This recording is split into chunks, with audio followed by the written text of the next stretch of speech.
out today, and then nothing affects the game like turnovers. So taking care of the ball gives us an opportunity to win this game. Thank you so much, Coach.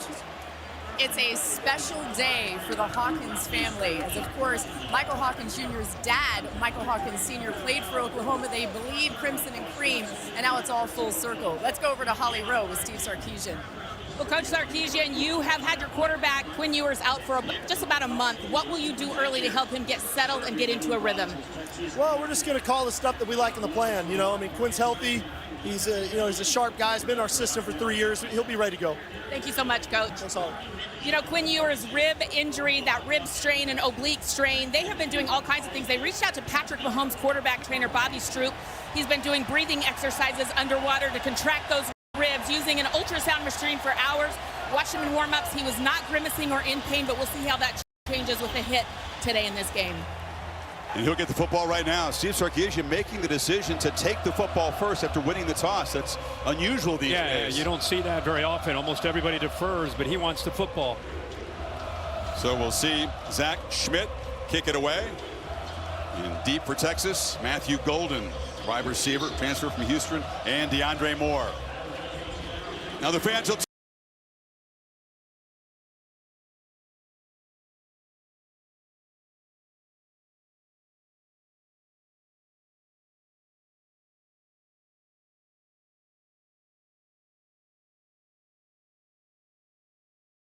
tell you, new conference, unchanged passion between these two fan bases, our side versus your side, and nowhere to hide on the Saturday in the Cotton Bowl.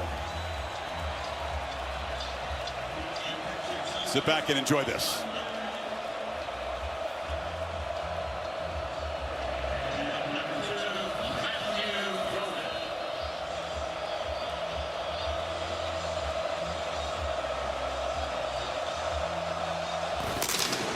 Schmidt drives the ball into the end zone, and Texas and Ewers will take over at the 25-yard line. UT San Antonio, a non-contact play that led to the injury that Holly was describing. Says he's pain-free, been letting it rip. Rust has not been a problem for him. Each of the last 3 years, Kirk, he's missed multiple games for injury. When he's come back, he's been sharp in the first game back. Yeah, going back to 22, he missed 3 games prior to the Red River Rivalry with that broken collarbone, and ended up coming back for this game and threw 4 touchdowns in a 49-0 win over OU. So I don't expect a veteran like this to have any rust. They'll attack accordingly. Lots of new skill players for Texas, both in the backfield and at the receiver position.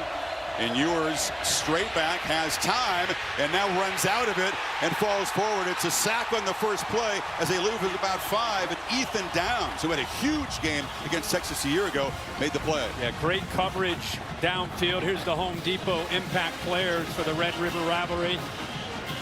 Look at Texas and this offense. Start with Jake Morris, the 4-year starter at center. Jaden Blue, the running back. They've had a lot of injuries, but he'll do a nice job. Denny Stutzman, 28, will be all over the field. And R. Mason Thomas off the edge with pressure.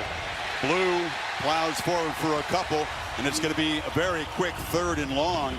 This Texas offensive line, all of them from the state of Texas. Experience, seasoned, as good as it gets. Kelvin Banks, one of the top draft prospects on the big board. Majors has made his 47th start today. Yeah, he's one of our impact guys. And this is what OU wanted. Get him behind the sticks and then get exotic. Change up your looks on 3rd down.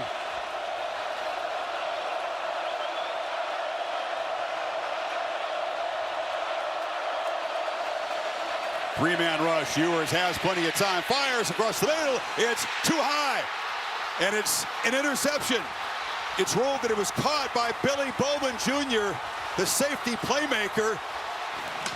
We'll take a look at this, but Ewers' first downfield throw was an overthrow.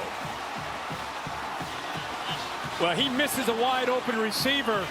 Texas with a good design here to try to keep Isaiah Bond. They want to clear him out. Watch the defense run. They're showing one thing, they go to another. But watch this open up right here, this crosser right in the middle of the field. He ends up missing that, throwing it high. And OU with a major turnover here. If the play call ends up holding up, looks like he got his hands under that. and secured that for an interception. Just like last year, Ewers came out, threw a pick in the first few plays. In fact, 2 interceptions on the first 2 possessions for Texas. Had 3 turnovers total with the 2 picks and a fumble. So Fought through that, though, last year, remember. Michael Hawkins Jr. now takes over in Texas territory. His first snap as the first true freshman starter for OU in this game. And he's on the move, and he flips a short pass, and the catch is made by Brennan Thompson, the reliable 5'9" receiver. Skips ahead for about 13 on a first down. Let's look on the other side, the Home Depot impact players. Oklahoma going fast. Thompson, just saw him. Barnes in the backfield. On the other side, Anthony Hill. And Colin Simmons, the young freshman, number 11, has done a really good job this year already. 4 sacks on the year.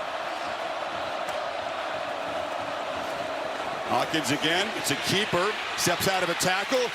Eludes a couple more Longhorns. You see the twitchiness of him. He didn't get a chance to get going. He's got great speed, but he is hard to bring down. Anthony Hill finally did so. Yeah, 6'1", about 196-pound true freshman, and it's very important for him to realize that a game like this, if he can get 3 or 4, get down and get 3 or 4. You can't always stay up, dance around left and right against a good defense that flows like this. If he can get 4 or 5 yards, get it and get down.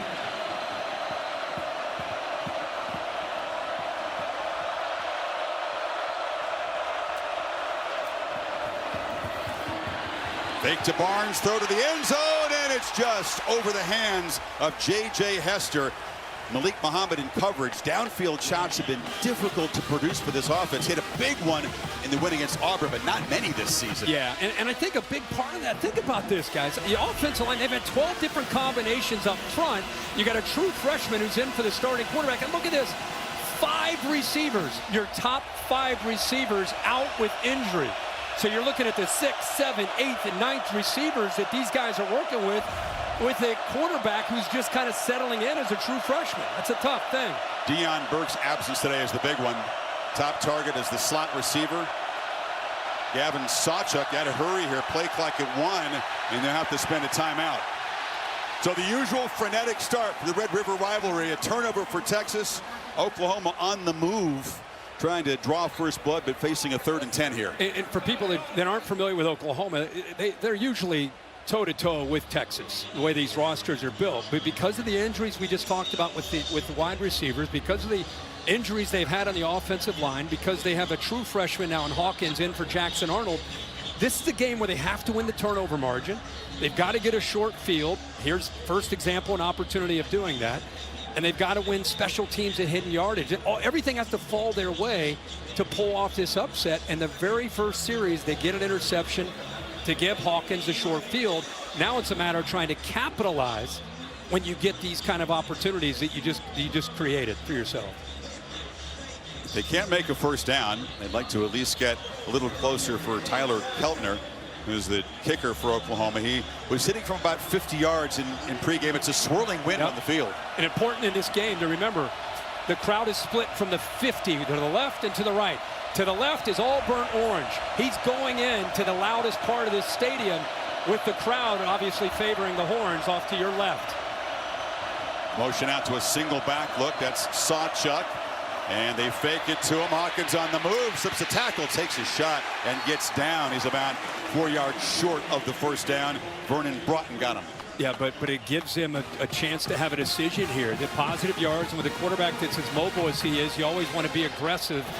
And this looks like it's 4 down. Nope, they are going to send a kicker out. So that effort there, he bounced off a couple would-be tacklers. The effort there gives the kicker a shot to get him up by 3 here early. Keltner in his 6th season of college football was East Tennessee State. Nice long career there. Was at Florida State as the backup a year ago. You have to be alert for fakes. There's a lot of them over the years. This from 44 yards. If he kicks it, got to hurry to get the snap off. They just do, and Keltner pops it up and missed it. So Oklahoma gets the takeaway early, but comes up empty after a nice drive. Talked about opportunities. The defense did their job on the first series of Quinn Ewers. They got the interception, got into field goal range, looking for 3 points to take the lead. Don't take advantage of it. I mentioned that rust hasn't really been a factor for Ewers previously. Did throw an interception in both of these games, which came off missing multiple games to injury. Got that pick out of the way early, but that was a rough throw. Golden was wide open, missed him, but it doesn't cost Texas.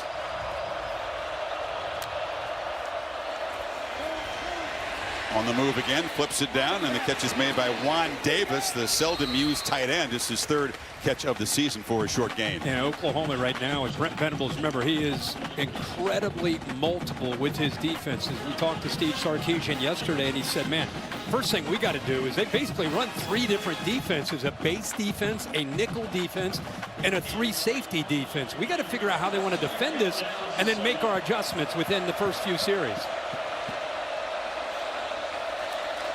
Second and long handoff. This is Quintravian Wisner, and he picks up a couple, so it's going to be another third down for Texas. They'll need 4. John Terry made the stop. It's kind of a fun battle, a game within a game. Steve Sarkisian, one of the most respected play callers, and does a great job of scheming up defenses. On the other side, Brent Venables, in the way he dials up defense, and the way he gives you one look and goes to another. These guys have a lot of respect for each other, and right now they're in a chess match. Each will show looks the other side has not seen on tape. You can count on that. Blue is the back. Oklahoma brings some late pressure. Ewers again down the middle, and that's another bad throw. He had Isaiah Bond wide open that time, so 2 downfield shots, and Ewers not close on either one of them. No, and I think he got a little bit impatient. Might have done a pre-read before the ball is snapped on these 2 safeties. Watch this safety move and watch the receiver get vertical. There's nobody downfield. He could have lobbed this ball out here and had a touchdown because the safety didn't run with him. Instead, he tried to fire it in there, and I would say that's another miss there by Quinn Ewers. First ever college punt for Ian Ratliff. Michael Kern, who was the starting punter, the true freshman, out with an ankle injury. So the first punt is not a pretty one, and Peyton Bowen takes it on the run for Oklahoma, and it'll be tackled at the 34. We'll keep an eye on Texas's punting situation. Potential nerves in this big game. There's a flag down after the 38-yard punt, so we'll check that.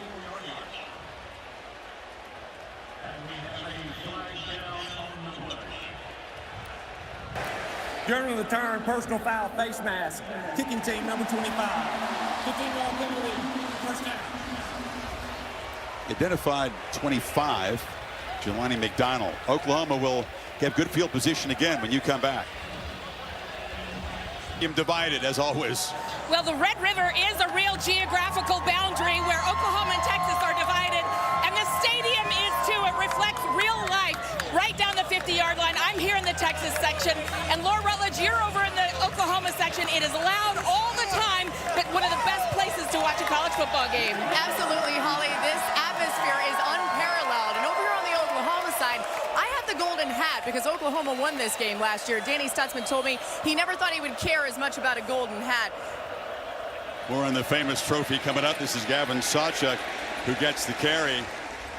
Yeah, the 50-yard line is a stand-in for the Red River today. Right. No doubt.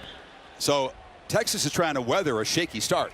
Really the interception, the overthrow, the bad punt. They only netted 32 yards with a penalty. Yeah. On to that. OU started at the plus 45, now at their own 49. Missed a field goal. What would they do with this opportunity? Javante Barnes around the right end, plows forward. Oklahoma, if they get the running game going today, that'd be a huge bonus. It hasn't been consistent. No, it hasn't. This is a good job with 2 backs in that backfield. You get a lead back right here with Sawchuk's able to lead around. Good blocks on the perimeter that time by the receiver and the tight end, Jake Roberts. Had a nice seam there on the outside. Downfield blocks were good. Barnes, an emerging force in the backfield. Tough guy, explosive. His vision is improving. 2-back look. Jake Roberts, the tight end, flanking the formation on the left. Play fake. Hawkins steps up. A long throw is incomplete. Fired the ball, trying to get it over to Thompson. This is your concern with it, with a young quarterback who's very, very athletic. There's really no reason to panic in his pocket. Look at the pocket and look at him. Just step up once and then keep your feet under you and throw. You see how he's following through there with that right foot? Just looks really off balance, and it affects his accuracy. Just step up and make the throw. Hawkins under immediate pressure, and he'll be sacked all the way back at the 41 as Michael Taft came on the safety blitz. Well, great job by Taft reacting to the motion going away from him. Watch this motion go away from him, and then he reacts. You can see him already communicating, and once this motion goes, he's going to come down. I don't think Hawkins ever saw him in the back as they set up the screen there. He definitely didn't see it, so great job of hesitating, waiting, and then getting that blitz after the ball is snapped to fool the young freshman quarterback. Good pass rush for Texas, 14th sack of the season. That was a 13-yard loss on first down. Or excuse me, second down, brings up 3rd and 23. Screen quickly, Thompson dragged down immediately by Anthony Hill, and the Sooners squander an opportunity. And this Texas defense can fly to the football, and you're somewhat limited because you don't have a lot of receivers with experience. First 5 are down, you got a freshman quarterback, so you're doing things like this. Look at Texas anticipating a draw or a screen on 3rd down. So both times the Texas offense put their own defense in an unfavorable position on these first 2 series, and both times the Texas defense steps up. The lefty, Luke Elzinga, to punt it away for Oklahoma. Silas Bolden, the Texas returner, standing at his 7-yard line. And there's a flinch on the OU side. Back up Elzinga 5 more yards. False start. Offense number 3. 5-yard penalty. 4th down. If this becomes a situation where punters are important in the field position kind of game, Elzinga, very experienced, a transfer from Central Michigan the last 3 years, and mentioned Ian Ratliff, who'd never punted in a college game before today. OU feels that they can win these kind of situations, pinning Texas back, winning the hidden yards of special teams. And another whistle, another false start. They're backing up Elzinga 5 yards And more. movement again on the left side of OU. False start for the snap. Offense number 20. 5-yard penalty. 4th down. I guess you'd rather get those out of the way in a punt than an offensive snap, if you had to choose. That's 10 yards, though. You know, it's 10 yards of unnecessary penalties that moves OU back. And if a team that wants to win the field position battle and keep Quinn Ewers back inside his own 20, had a real shot there with where they were punting. We'll try this again. And they started this drive at their own 49. That's where the drive started. And now they're punting from their own 36. Michael Taft's sack, the first big defensive play of the game for Texas.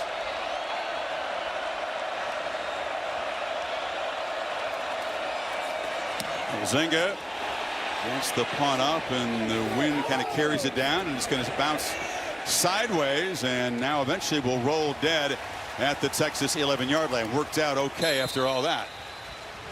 So Quinn Ewers, first action in a month. Well, first couple series for Quinn Ewers in Texas, they've had opportunities. This first play of the game could have settled in there, and remember, he's coming off a few games where he hasn't played.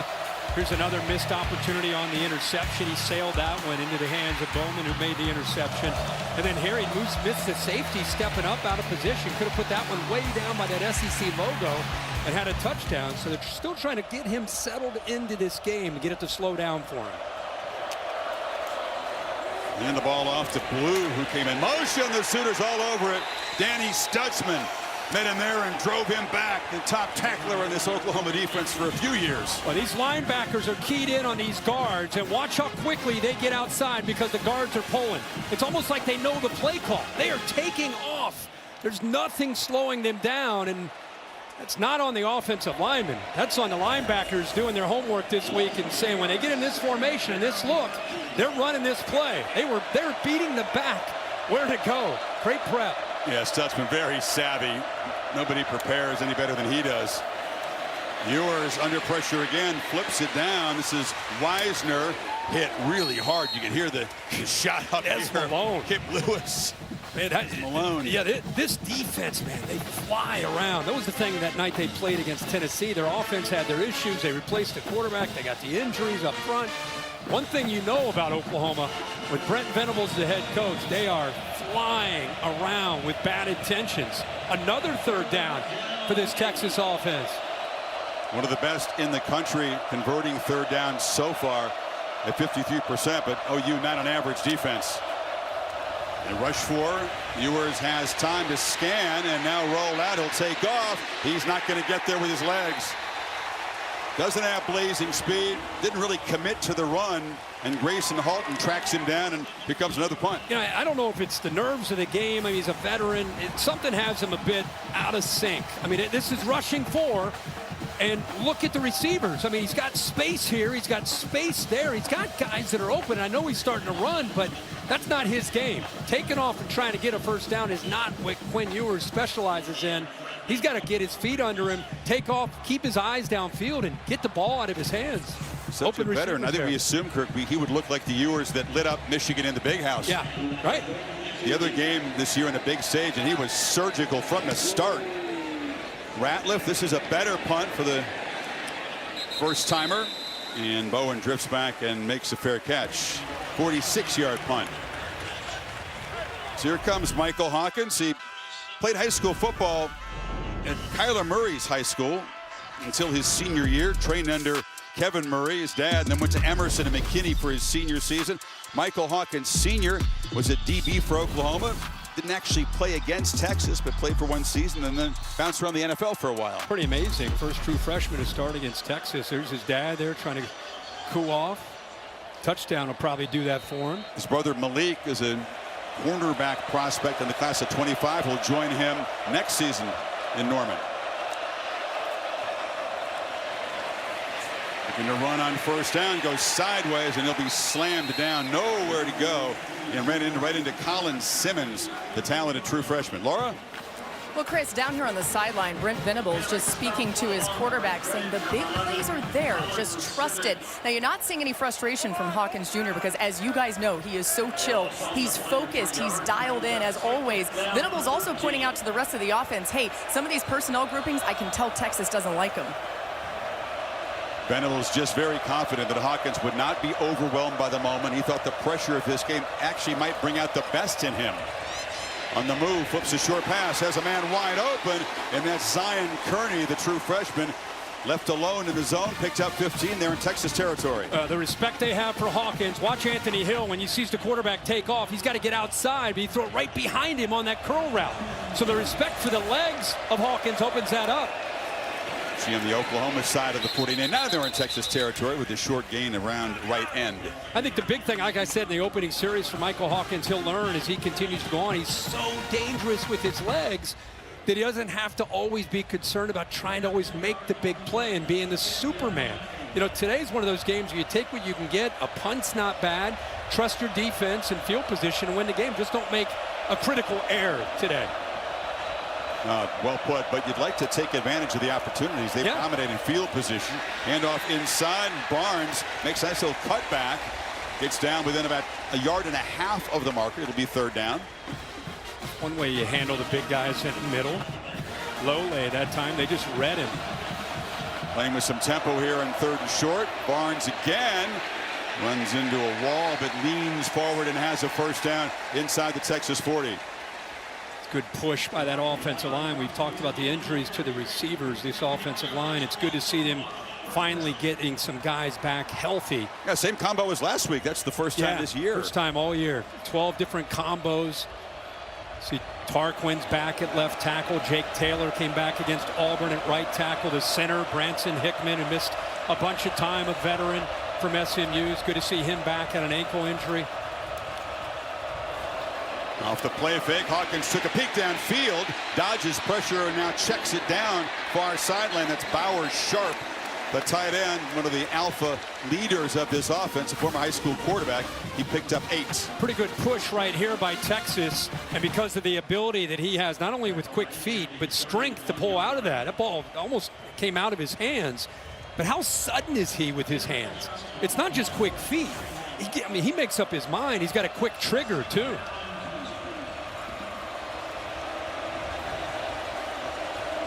Oklahoma now 10 plays. This will be their 11th play in plus territory, and they don't have any points. Texas hasn't crossed midfield. On 2nd and 2, Hawkins in space, jitterbugs his way for another first down about the 28. Sawchuk helped him out with a block, but they moved the sticks again. That was a very slow, deliberate play because he's so athletic. Trey Moore, the transfer from UTSA, just out in space, 6'3", very tough for him to change direction with Hawkins. Almost looked like a broken play, but the athletic ability gives him the first down.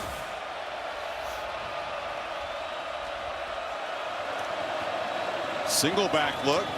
Sawchuk around the right end, gets some blocks, and another big gain on first down. Got about 7 more. Derek Williams drove him out. Boy, they're getting to that edge pretty easily on that right side.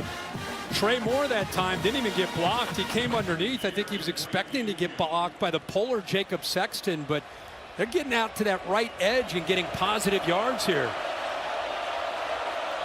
Playing with not a frenetic tempo, but just enough tempo to try to wear out these Texas defenders on a very hot day. Hand it off to Barnes, who cuts back and runs right into trouble. Heavy traffic there. He'll lose a couple of yards. That's again Colin Simmons and Alfred Collins combining. Yeah, that time we talked about how they didn't do a good job of setting the edge. Watch this guy. He's a true freshman. Here come the Polars. Can he get around him? Works around him, and then he's right there to make the tackle. Great job of avoiding Jacob Sexton, a left guard. Olays him, and then lowers the boom there on the back. Great play. That kid's going to be a star. So final 30 seconds of the opening quarter. Oklahoma facing a 3rd and 6. Hawkins running out of time and just throws it into the bench. Heavy pressure from Anthony Hill. Was he still inside the tackle box when he made that throw? They spy him here. Smart call by Texas. Spy him with this guy and this guy. So no matter which way he goes, you got a couple different guys that can run with him. Simmons, the freshman, or the veteran here, Anthony Hill. Good job there on that call to not allow him to escape the pocket on 3rd down. Second try here now for Tyler Keltner. Into this breeze. Missed it wide from 44. This is from 2 yards closer. And this one will go through the uprights. And Oklahoma does draw first blood. It's taken a while. It was an 11-play drive covering 38 yards. They've completely controlled field position against Sarkisian's team and finally jump on top. Yeah, they've had their opportunities 3 different times. I mean, they're lucky they were able to come away with any points. And the way this first quarter went, 14 plays in Texas territory. This is what Brent Venables envisioned. You know, he thought if we could just do the little things in a rivalry game, we could put some pressure on Texas. If we can get them pinned back and we can get some turnovers, 1 quarter, mission accomplished, but we got 3 to go. Sarkisian's talked about his team facing real adversity for the first time this season. They really haven't been in a tight battle. Mississippi State hung around for a while, never got the feeling the Longhorns were threatened. Now they're behind for the first time all season, and with a quarterback that's just not at all settled in yet. No. Now, at any moment he could, but right now, yeah, he has not.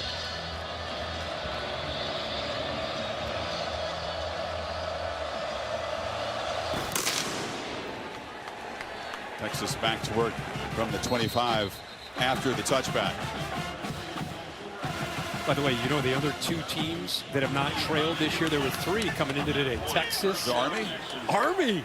They won again. They won big. Oh my gosh. They are on fire. What's right the third? Now. The third one's Indiana. Indiana, Texas before today, and Army, the only 3 that have never trailed this year. Well, we know Ewers is not going to panic. He's been through a lot. He's come up big in some big games. He can go to Alabama and win. You play a strong playoff game. He came up short against Washington. His big game pedigree is pretty clear. Just needs a throw or 2 to get in some rhythm here. Spread him out, quick throws, get him in rhythm, get his confidence going. You spread it out. First down pitch to the edge, and Isaiah Bond gets forward for about 5. And that'll be the final play. End of the first quarter here in Texas, trying to get this offense going. They've run just 10 plays so far. Start the second quarter with a 2nd and 5.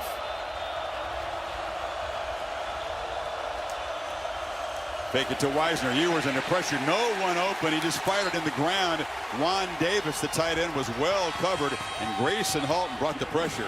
Well, they are rotating bodies and staying fresh. Big, athletic Grayson Halton right here just splits that left guard and the left tackle, Ewers, who's been on his heels a lot here. You know, he's averaged 3rd and 8 on these first 3 series, and here's now a 3rd and 5. They've been a pretty elite defense, or offense, I should say, converting on 3rd and long. But again, this is Oklahoma. Ewers scanning the field. Flags come out, throws it, and it's caught by DeAndre Moore, but a flag early in the play.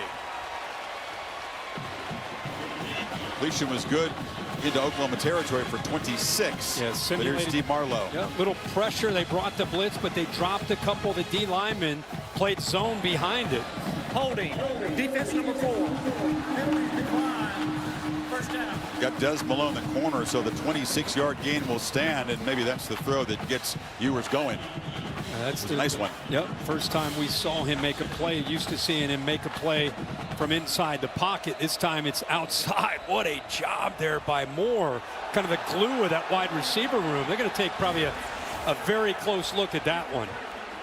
Moore. Remember, there was a penalty on the field regardless against Des Malone on that hold, but it's a good effort to get that foot down. I think it's a toe tap. I think there was some green between the toe and the line, not much. Try to rebuild this receiving core, Kirk. You're talking about guys like Xavier Worthy, A.D. Mitchell, Jordan Whittington, the tight end Jadavian Sanders. That's 217 receptions combined lost, and DeAndre Moore, one of those guys, is trying to step in and fill that gap. You throw Jonathan Brooks, like you said, on top of that. I mean, it's everybody.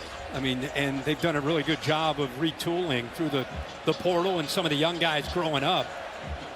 Gunnar Helm has stepped up at tight end. That was a heck of a job of getting that left foot down. Got a lot of receivers. You said they have 6 that they have confidence in, but the guy that really has emerged as the leader is Moore, who just made the effort to come up with his catch. This will be tough to see from this angle here. Again, ruled a catch. Did that left foot, is there any space at all, any blade of grass there? After further review, the ruling on the field stands. First down. Hey guys, this is extremely tight. That one angle there, though, it's not indisputable. So we're going to go on a stance.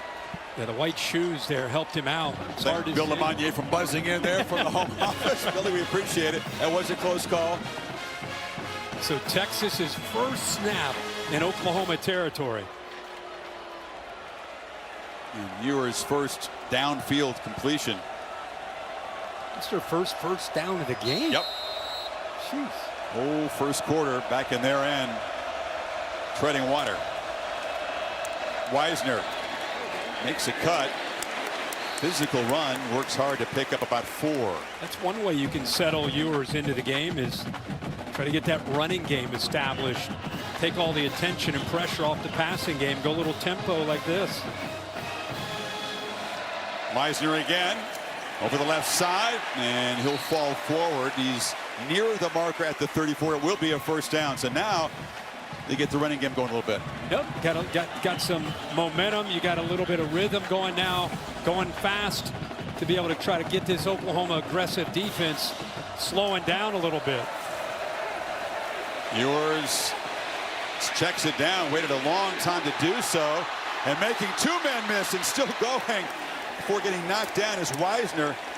It's a 2-yard game, but he did well to avoid a loss. Got around Stutzman and Kenai Walker. Yeah, it's tough to do. 2 of the better players on that defense.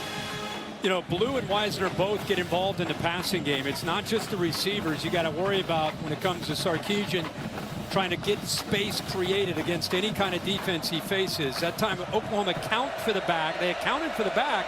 Just didn't make the tackle. Second and long. Sooners crowd the line, bring pressure. Ball is out quickly, and the catch is made. And galloping down the sidelines and cartwheeling down for a first down is Gunnar Helm, the tight end.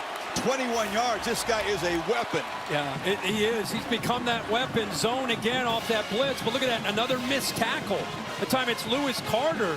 Look at all the yards after this missed tackle for a first down, and now down to the 11-yard line. He is a weapon out of Cherry Creek in the Denver area. Agile guy, big 250-pounder, but great ball skills. Man, he was a nightmare for Michigan's defense. Jaden Blue is now the back. He's got it. Has to evade traffic in the backfield. Quick penetration from Desan McCullough. Picked up nothing. McCullough's a big guy. There was reports that he might be coming back this week. Another Sooner that's been out. It's good to see him back. Yeah, foot injury. Hasn't played at all this year. Yeah, 6'5", 235, kind of a hybrid guy. You can see him, a bit of a limp there coming off the field. They've got him on a pitch count. Probably play him about 15 or 20 snaps based on situational opportunities that they have today. Blue and Wisner in the backfield. Golden comes in motion. He's a blocker. They pitch it on the edge. Breaking a tackle. Falling forward is Jaden Blue. These are such tough matchups for a defense. These backs out of the backfield. Yeah. Oh, they had the football leverage. You had 3 different Sooners around the ball, but these are tough guys to bring down. They're not just quick, but they're powerful. You really got to wrap them up. You can't just hope that a thud or just using force is going to bring them down. They've got too good a balance. Need 6. First down at the 1-yard line. Ewers on the move, throws it back. Helm's got it. And Gunnar Helm dives to the end zone. And Texas, after a slow start, jumps on top.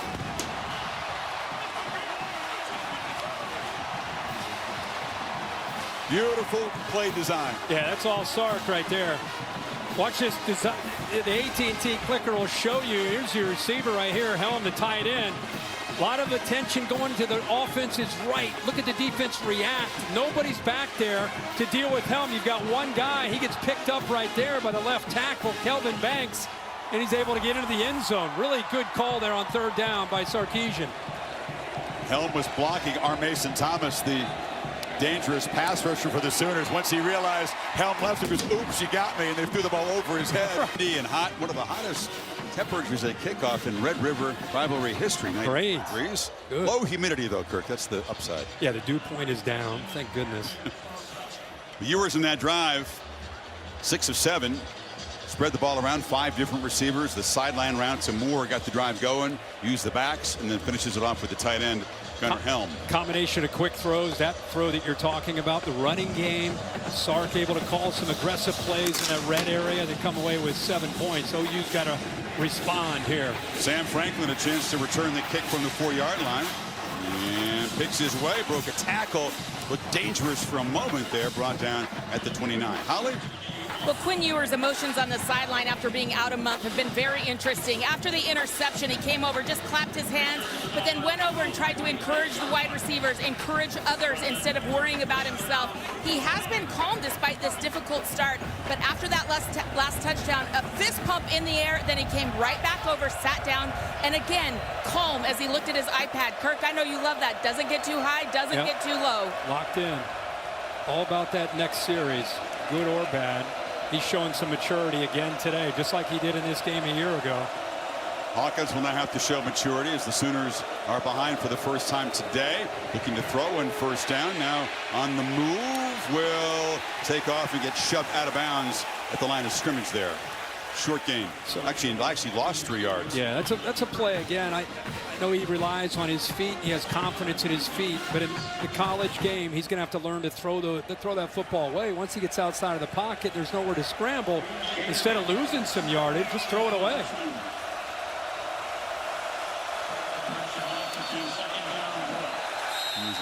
Flinch on the left side of the offensive line. Yeah, it's Tarquin, the left tackle.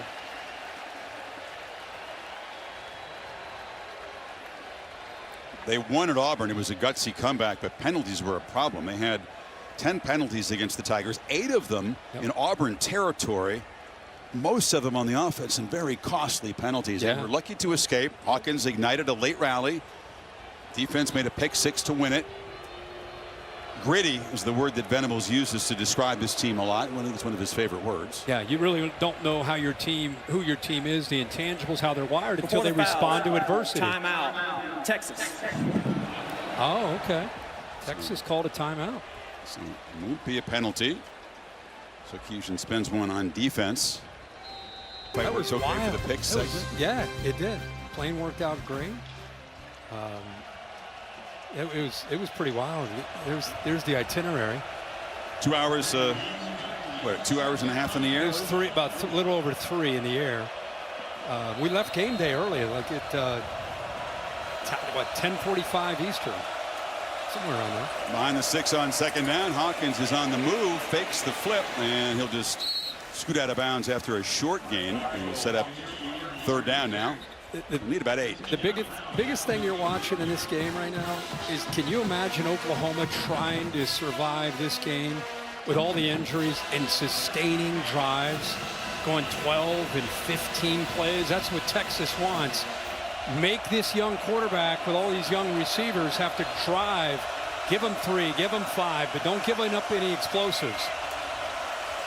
Here comes heavy pressure. Hawkins spins away from it, takes a shot, and almost threw it into trouble. A flag comes out. Gavin Holmes broke up the pass. David Benda was chasing the quarterback. Did he hit him late? That's the only thing I can think of. That's where the flag came in, right after the hit on the quarterback. And you want to talk about keeping Oklahoma in the game? Actually, 2 flags down, by the way, Kirk. One is in the defensive secondary at the 50-yard line.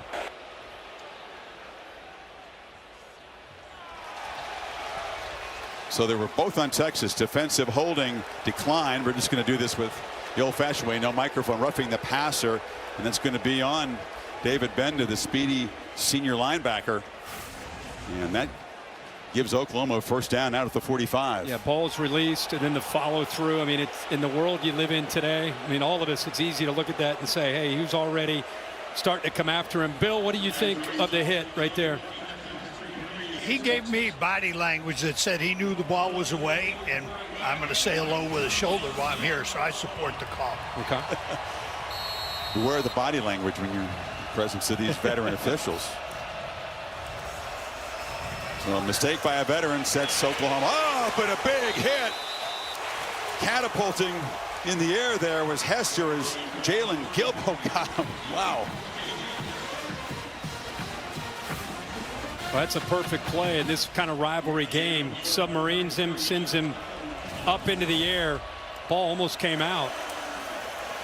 Hawkins on the move again running laterally, and just flips the ball into the bench. Yeah, unable to get around the corner. A lot of plays have looked like that so far. Yeah. What they're trying to do for him is give him easy, quick reads to get the ball out of his hands. He's looking at this stage of his career, he's looking at primary, meaning his primary receiver in his read. And if he's not open, a veteran quarterback looks for his second or third option. A lot of times young quarterbacks, he looks at his first option. It's not there. He relies on his feet. That's exactly what Texas wants. Sooners 1 of 4 on third, need 6 here. Hawkins from the pocket in traffic. He'll be brought down. Big Baron Sorrell got him. Part of that imposing, athletic, and nasty Texas front. There's a lot of pressure. It was tough. Sawchuk slipped out of that backfield and was all alone. He goes down on a rail route. Nobody sees him or picks him up. But like I said, it's primary, and then he starts to get out. There's the back sliding out of the backfield, but once he comes off primary, his eyes go down, he's in trouble. And Texas does a really good job of squeezing the pocket with Sorrell. Instead of getting upfield and giving him the potential to step up and out, they just squeezed him, make him play from that pocket. Great job there on third down. Elzinga tries to pin Texas back. Again, it's a short punt. No fair catch made. Silas Bolden on the run. I think he caught the Sooner coverage team off guard. Gets the ball out across the 35 as a short punt and a 10-yard return. Texas A&M at the end of the season. But not to look ahead. Plenty to happen between now and then as Texas takes over here from the 32. Blue, not much right at the line of scrimmage. Not to put everything on this Oklahoma defense, but they did a nice job the way they started against Quinn Ewers and his first few series. You can see 1 of 3, missing some open receivers. Last drive really locked in. 7 of 8 since that slow start. But with the way Oklahoma's playing offense, it's almost hard to imagine them scoring. And this defense has got to give this Oklahoma offense a short field. There's a lot on them in the special teams today. Ball pitched quickly to Blue on the edge, knocked down. It's hard to imagine Oklahoma scoring. Yeah. If they have to go the length of the field, if they get a short field, you could see it. But with the receivers they currently have, with a young quarterback who's trying to still rely on his legs more than his arm, they're just not equipped to go 80 yards in 12 plays. They need a short field, or they need an explosive play on offense, or they need a score by the defense, because they can't sustain a drive against Texas today. OU's defense trying to get off the field right here on 3rd and 7. They bring pressure. Ewers buys some time and flips it over the middle again. Very, very high. Isaiah Bond was going across the middle, covered by Billy Bowman, but off target. And here comes the punt team. Yeah, they keep showing pressure and then dropping out of it. They mug both their backers up here and then drop them. They drop this, so they're just trying to affect the offensive line and the quarterback from pre-snap to post-snap and rely on 4, which works. Ewers is getting flushed out. You got 7 guys back in zone coverage with their eyes on him. There's just nobody open on that 3rd down. That's what makes it sting so badly for the Oklahoma side, that they were not able to cash in the early field position, the early takeaway. Yeah. Because they had the situation you think is necessary. Had everything put points on the board and could come up with only 3. Yeah. Those first 3 series, I mean, one of them was plus territory, one was right at midfield, one was near their own 40, and you get 3 points out of it. Field goal and a missed field goal. So Ian Ratliff, his 3rd punt. This one is better. And trying to make something happen from the 15-yard line is Bowen, and he'll scamper forward. Former 5-star recruit at safety. And he's knocked down after about an 11-yard return. Flag is out.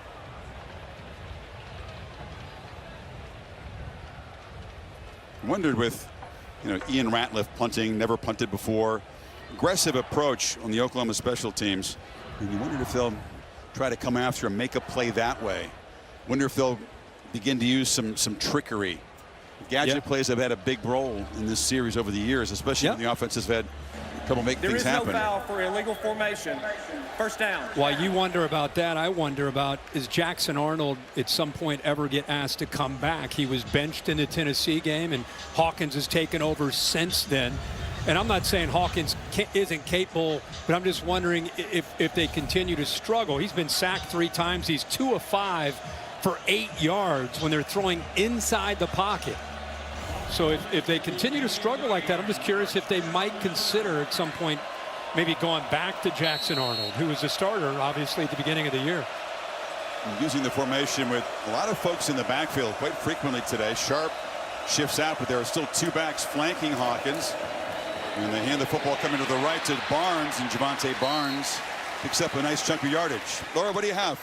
Well, Chris, the message down here to Hawkins Jr. is exactly what Kirk has been saying. Hey, if you get in trouble, just throw the ball away or even hand it to one of the backs like we just saw there. Also, Jackson Arnold incredibly engaged over here if he does need to go back in. Yeah, he was at a glazed look. We were there in Norman. The loss against Tennessee had 3. Offense, number 10. And set the Sooners back. Had the 3 turnovers. But since then, since losing his job to a true freshman, he says stayed. Yes, yeah. Everybody I talked with this week on the OU side, Venables, the OC, everybody said, because I was wondering in today's era, sometimes high 5-star quarterbacks, they lose their job. There's always a real, oh boy, is he going to leave kind of guy? It's been the opposite from everything I've heard. He's been engaged, locked in, and preparing as if he was a starter, which you like to hear. Fake it to Barnes. Hawkins trying to get the edge this time. Runs through a tackle and spins up near the 40, and they will move the 6 with the quarterback's legs before Gilbo got him down. Yeah, I mean, again, his legs are his strength, and he's not just a quick quarterback. He's got some power to pull out of there. They continue with his 2-back look. Sawchuck, hammer behind the line of scrimmage. Instant penetration. And a loss on the play. That was Leone Lefau. Well, here's the thing. When you show that 2-back look, you start to realize these safeties and backers start to anticipate with 27 on the right, they're going to hand it to 2. So let's kind of start to cheat that way just in case you start to get a couple extra guys up near the line of scrimmage. Good job of seeing that and attacking downhill.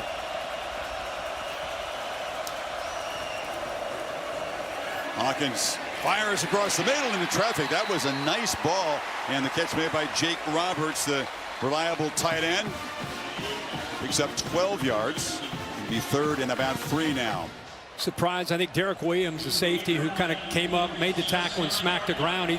They're giving these OU receivers a little bit too much depth. A lot of these throws are coming out quick from Hawkins. They want to try to squeeze that ground away, that space away on that back edge of the defense in these passing situations. Make him go over top of you.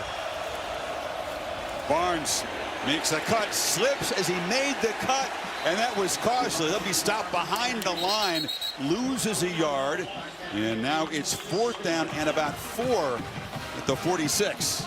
Yeah, 8 guys up near the line of scrimmage. Everybody up to stop the running game, put the ball in the hands of this quarterback in the passing game. Make that passing game beat you. Good job of over just having too many bodies up front. It was a promising start to the drive. Moved the sticks, got out near midfield, but could not convert on 3rd and 3, and Elzinga will send it away again.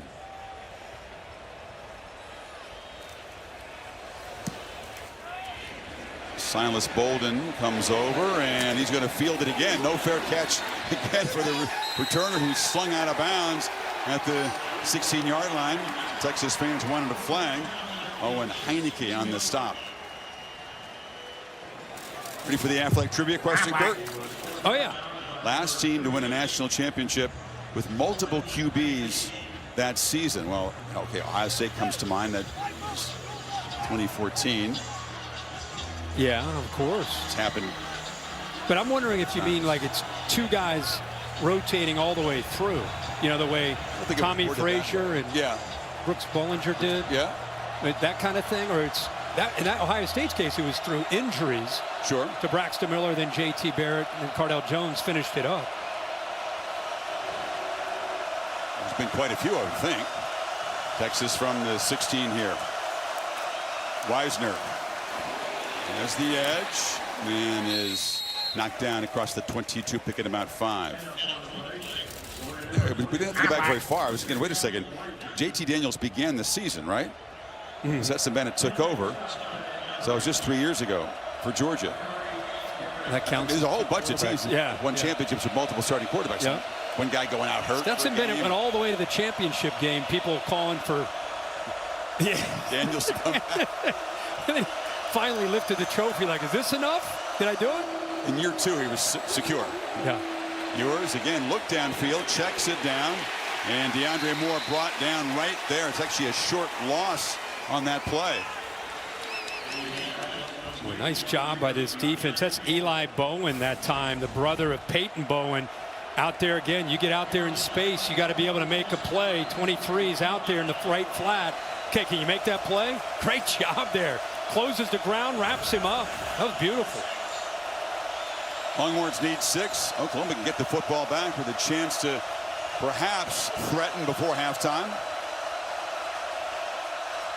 They walk up some defenders and bring pressure. Ball is out quickly. The catch is made by Ryan Wingo. Look out! This freshman can fly, running through some tackles. Stiff arm and finally dragged down in Oklahoma territory after a 43-yard gain. What a future and a present Ryan Wingo has. No doubt about that. Sark says that his guy could be as good as any of these freshman receivers you see all over the country. A late blitz here. Good job. Ewers' head's already out there. He sees that threat right away, knows he's got to get the ball out in a hurry. Perfectly read, and good job of getting it out of his hands. Wisner makes a cut. Wisner loses the football, bounces into the end zone to scramble for it. Trying to make the recovery is Silas Bolden, and he does for a Texas touchdown. Wacky stuff at Red River. Always have to expect it. Wow. Robert Spears Jennings caught up to him from the right, and it looked like he may have knocked that ball out. It looked, boy, that thing just opened up. He gets around that edge. Look at the patience as a back and then make a guy miss. Now he's off to the races, and off to his right. 3 catches up to him, and the ball just gets, now it's a matter, it's going to roll out of the end zone and be a touchback Oklahoma ball. But instead, Texas is able to secure it there with Silas Bolden. Silas Bolden was the top receiver on Oregon State a year ago. Transfers here. They're waiting for him to make a breakout play. This is not what they expected, recovering a fumble from the touchdown. He's in bounds there. The progressive pylon cam showing you there the shot before. There it is. Oklahoma, that stings. You need some breaks when you're playing the #1 team. Already behind. They create the turnover. Great hustle, as he said, by Spears Jennings, but Bolden just there to save the day for Texas.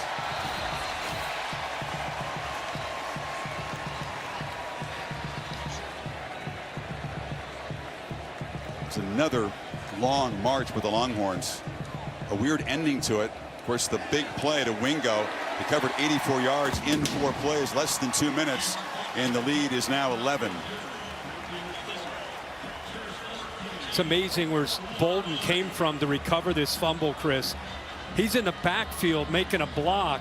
That is an all-out hustle play just in case. He had no business being there, and for some reason he decided, watch him, he's on the down here at the bottom. Watch what he does here. He's going to try to secure a block. He's blocking, he's blocking, he's blocking. Now he's like, he could stop. Why keep running? He decides, oh, you never know, I'm going to go down there, and the ball pops out, and look who's there to jump on top of it. He was going down there to celebrate. I think he was. Okay. I'm going to give him credit for hustling, just in case. That was awesome.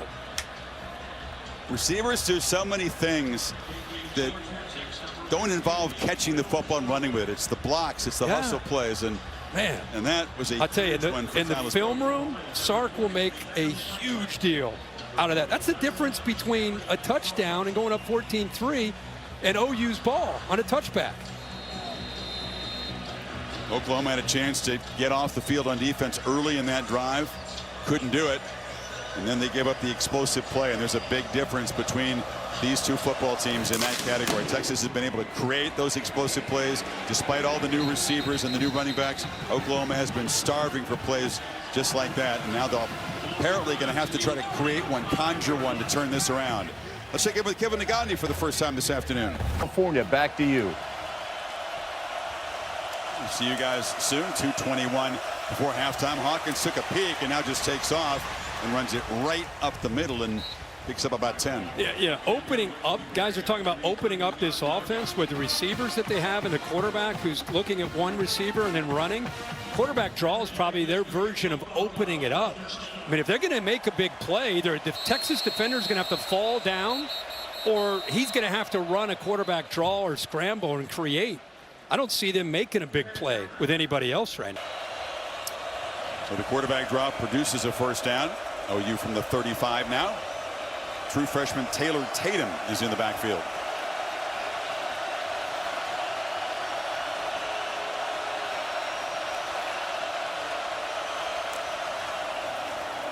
Late pressure. Hawkins flushed, escapes, went in for his life. They ripped the football out. Anthony Hill attacked the football, and Texas has a takeaway in Oklahoma territory. Looked like Savea recovered it. Well, this is a good job of disguising the blitz here to the very end and then bringing it, walking it up off the edges. You said Hill is able to knock that out. Broughton is able to get on top of that, and now they get plus territory. This is the danger of having a quarterback who's incredibly athletic, very gifted, but wants to rely on his feet a lot, and that's probably their best weapon right now with all the injuries that they've sustained. So you understand what he's trying to do. He's just trying to make a play, and Anthony Hill is able to rip that ball out, and Texas trying to get another one. OU gets the ball to start the second half. OU wants to get one more here before the half ends. How good is Anthony Hill? Impact player as a freshman a year ago. Grew up going to the state fair every year with his family. Living the dream here. Texas trying to stretch the lead and cash in. Look out, Wisner's loose. McTravion Wisner to the end zone, and Texas in a one-play drive builds the lead, 43 yards.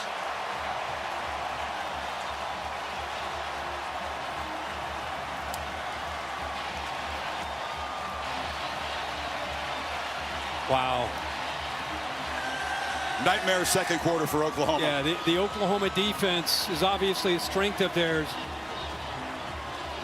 And the wear and tear of this half and lack of productivity from their own offense, and then a big turnover. It's a sudden change, and OU not really ready emotionally for that, and I'll show you what I mean by that here in a second.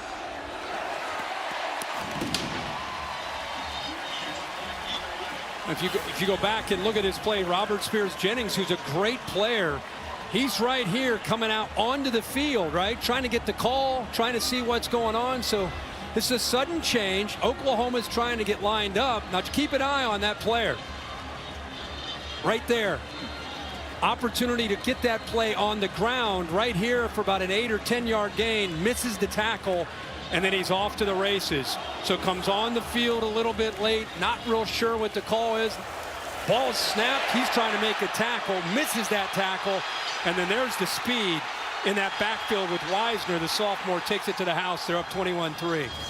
Kirk, what a devastating sequence for Oklahoma.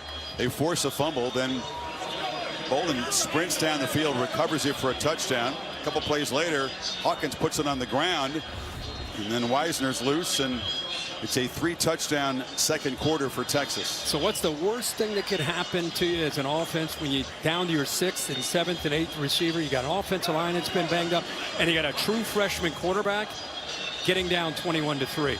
You know, now you're in catch-up mode, and now you're in obvious passing situations, and now it's tougher on the line and tougher on the quarterback. These games are typically close. 9 of the last 11 decided by 1 score. The aberration was 2 years ago when Texas hammered them 49-0. Yeah. Beginning to feel a little bit like there's a potential for that today. Yeah, it does feel like that, unfortunately, for OU, and it's been about Oklahoma, you know, not being able to have enough weapons to try to attack this athletic Texas defense. It's been a lot of the quarterback trying to make plays. You know, he comes off his primary. He wants to be able to run. He's very good at it. But when that's your main weapon, you don't have a lot of other weapons. That defense is zoned in on stopping him. It's coverage where it counts, presented by T-Mobile 5G home internet. Oklahoma goes to Tatum, who spins free and dives across the 35. He lost the ball. A scramble for it. No signal yet.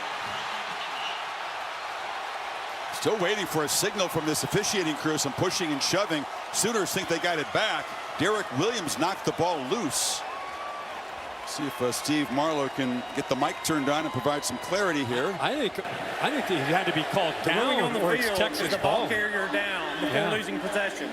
The previous play is under further review. Yeah, it's either he's because there were 4 Texas guys that dove for the football. That ball's either out. That ball's out. It's out, yeah. That is out. And it's a quick recovery for Texas right after the fumble. Helmet on the football by Williams, and the true freshman lost that one. Seen consecutive fumbles now by true freshmen for Oklahoma and Texas. Wow.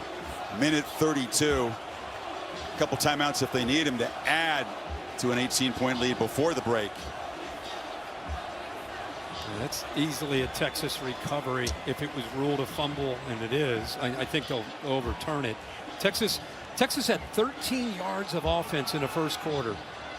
In this second quarter, they've had 200 yards of offense.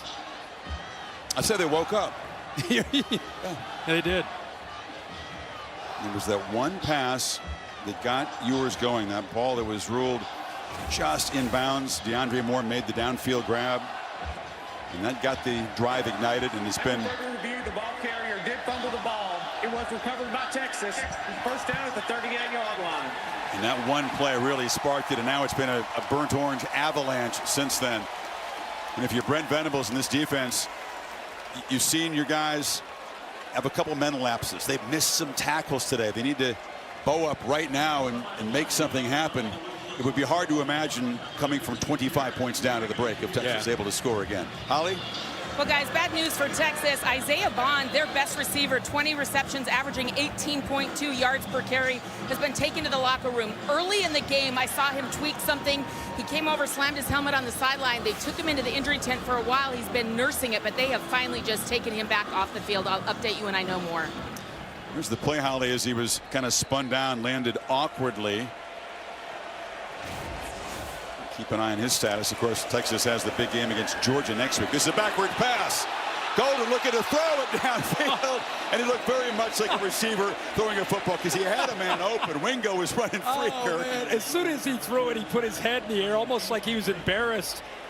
You know how many times you practice that? You just hope coach will call it. Goes in motion, lateral right there. He can throw this ball. OU bites on it. Oh, He no. just couldn't get it. He falls. He's falling backwards. I don't think he's got a good handle on that. He just heaves it. That was a touchdown they missed there. We talked about tape study. There's been a lot of good moments. That'll be laughed at. Blue takes off and bursts forward. Another first down at about the 25. Got 13 more. Starting to crease this defense. Like I said, sometimes when your own offense isn't doing anything, it can affect your defenses, their effort, their mental, how sharp they're playing, their tackling. Blue again. Knocked down to the 19. You knew Sarkisian only a matter of time before he was going to dial up some kind of a gadget. He went for the dagger right there. He did. Couldn't quite get it executed. It still has a minute with 2 timeouts remaining. Back-to-back zone plays. This back has shown really good vision. First one he cut back. That time he went outside on it. Final minute, they fake it to Blue, pitch it on the edge, and that's DeAndre Moore, who's going to be brought down at the 20. It'll be third down.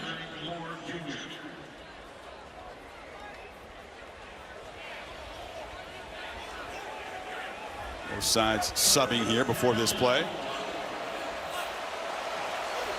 Silas Bolden's in the backfield, and Ewers looks for him.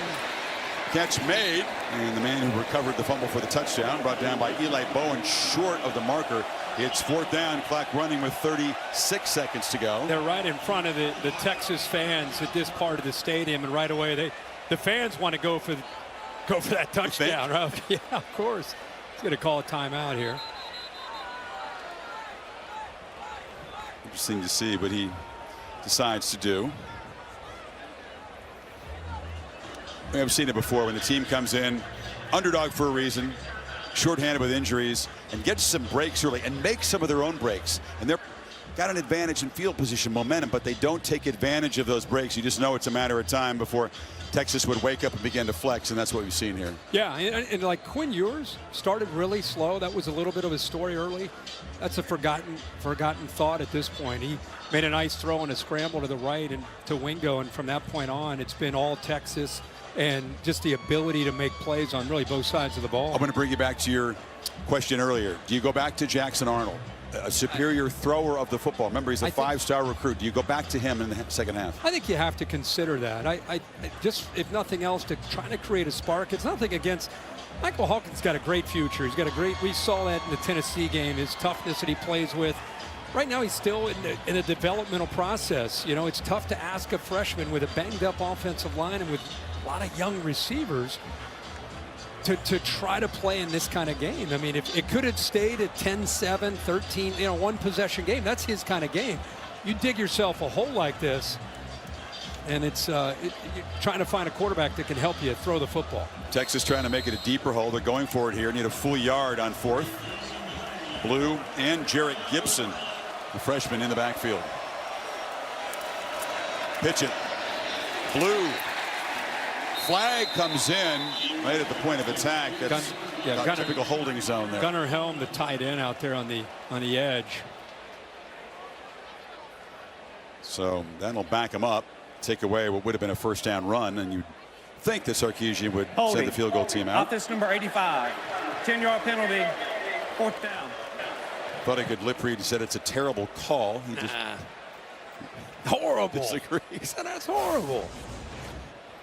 You tell me if it's horrible. It's right here. He brings him into his body and then just kind of pulls him down. It's a 2-point wrestling takedown. So Bert Auburn instead comes on from 44 yards.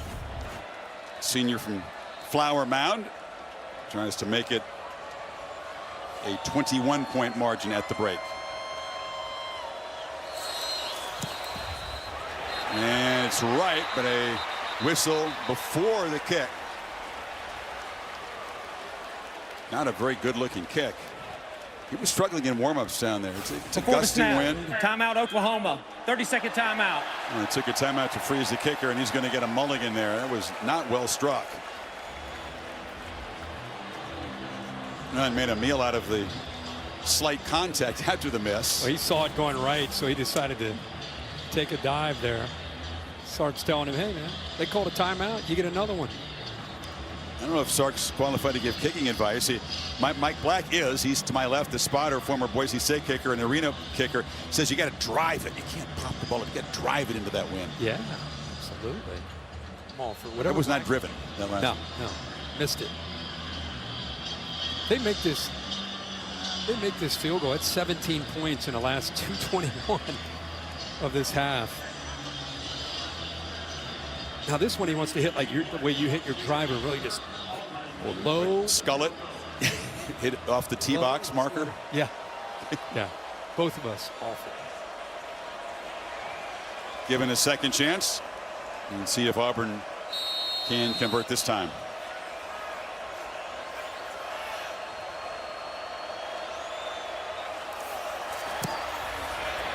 Much better, but did it hold on? It did not. Missed that one wide left. So even with the mulligan, missed the fairway. So our spotter and former kicker says drive it. This time he says he opened his hips and he pulled it. We need a Mike Black cam so we can show you him pantomiming what the kicker's doing. Well, OU does get the ball to start the second half. And who will be the quarterback? That'll be a conversation Oklahoma fans around the country are perhaps having, as much as they appreciate what Michael Hawkins has brought to this team. Again, you can't put it all on him. No. Venables said that he felt that this pressure would bring out the best, that he would be able to meet the moment. There hasn't been enough around him, though. No. He doesn't have a big toolbox today, does he, to work with? No, like we said, it's a tough thing for a guy that's still developing. Back at the Cotton Bowl, the SEC on ABC, presented by Burger King. All-State Red River Rivalry, the first edition in the SEC era for Texas and Oklahoma. And it's the Longhorns up 21-3 at the break here. Chris Fowler, Kirk Herbstreit, Holly Rowe, Laura Rutledge join us. We talked about how frantic, how frenetic these games can get and who can manage that or survive it, as the case may be. It was Texas in that frantic 2.5-minute period. Takeaways, touchdowns, recovering their own fumble for a touchdown, and now they're up in charge of this game. Yeah, in charge, and Oklahoma is probably in that locker room talking about, guys, we came back against Auburn in the fourth quarter. We got to find a way to get back into this football game. They get the ball to start. Again, if they're going to get back into it, it's going to either be a big play, from the quarterback running around or their own defense creating something to give them a short field, or special teams making a play. Something. Venables' assessment was that Hawkins had played okay, and he was going to stick with him. Stone's boot to Sam Franklin. He takes it from the 3. Running sideways, trying to get the corner, and cannot. Takes a big shot right at the 20-yard line. Here's that scoring flurry from Texas. They finally got a drive going, 75 yards, spread the ball around, and Gunnar Helm made the touchdown catch. Yeah, what a call there by Sark on third down. Goes to the tight end on the backside after rolling the quarterback to the right. This is a great hustle play right here by 11. Silas Bolton secures that touchdown after a fumble. This is what Chris is talking about late in that first half. The turnovers, it was like an avalanche, and OU's defense, maybe the wear and tear, emotional wear and tear, led to that quick score for the Texas offense after that sudden change. Start over is what Brent Venables said, Kirk. He'd like to, but they face a huge deficit here. That would indicate that you got to find a spark. Who can make a play? Is it J.J. Hester who got downfield on Auburn in that comeback you talked about? Can somebody else step up?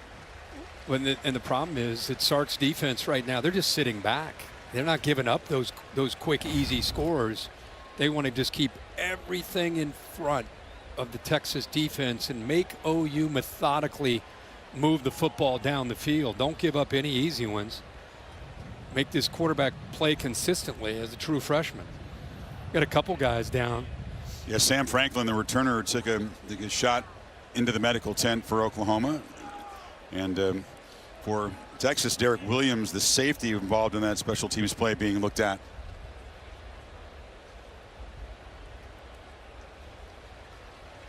Not a high snap count game. It's been played actually pretty methodically. Texas running 32 plays in the first half. Oklahoma averaging barely 3 yards a play. Yeah. 107 total offense. Yeah. As Williams has helped off. Yeah, he's been hurt. He's just getting a chance to come back. Right leg looks like the issue of concern. So what can OU do to create a spark? What can Hawkins do? He's been harassed. He's been chased down. A couple of sacks by the Longhorns in the first half.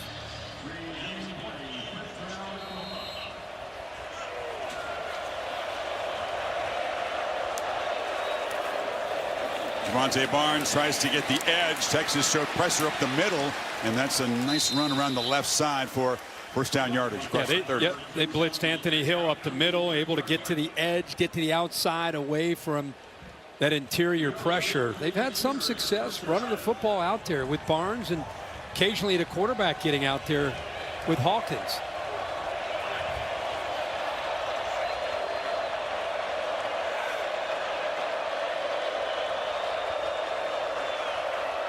Check to the sidelines.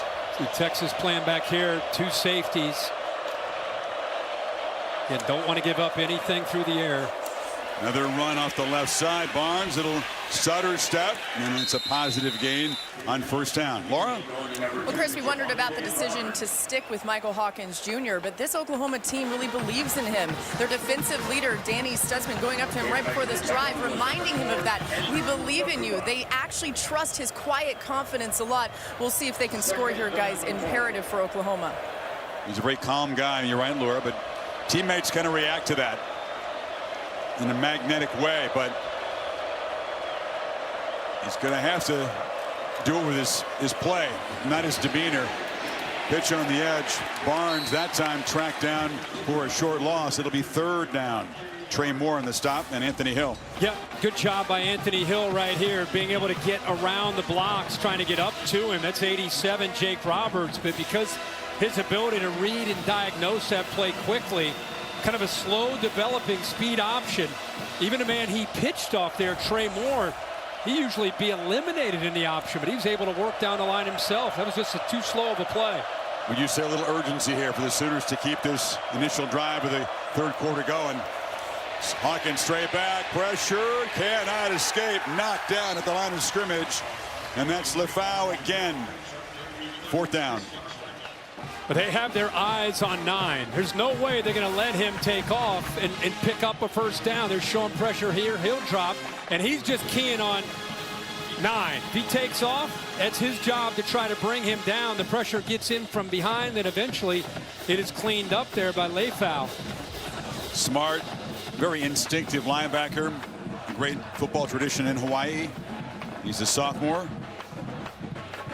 It's a good-looking linebacker core. Bolden this time does wave a fair catch. Do not want to make a mistake as a returner when your team is up 18. Holly, what do you have? Well, guys, Quinn Ewers has settled in nicely to this ball game despite that oblique strain injury. It's such a rare injury. It's actually something that we see in baseball pitchers and volleyball players. Actually, David Carr in the NFL has a similar injury. They reached out to Texas this week to find out how they're treating him, how they're treating Quinn Ewers, because he has looked good. A lot of different techniques, but also the defense trying to make a big stand right here. They've been terrific against this Oklahoma stand so far. Pete Kwiatkowski told us that they love to get after the quarterback and pressure. They sure do. They've done a good job of it today. From the 15. Two-back look. It's Ryan Niblett, the receiver, who is joining Meisner in the backfield, who goes on the left side for about a yard. Sark coming off the field was mentioning to Holly that, listen, they're sitting back on us. They don't want to give our receivers a chance one-on-one. They're playing with a lot of times 3 safeties. So Sark said we've had to be patient, run the football. Not to mention you got an 18-point lead, but if OU continues to sit back, it's either quick throws or running the ball.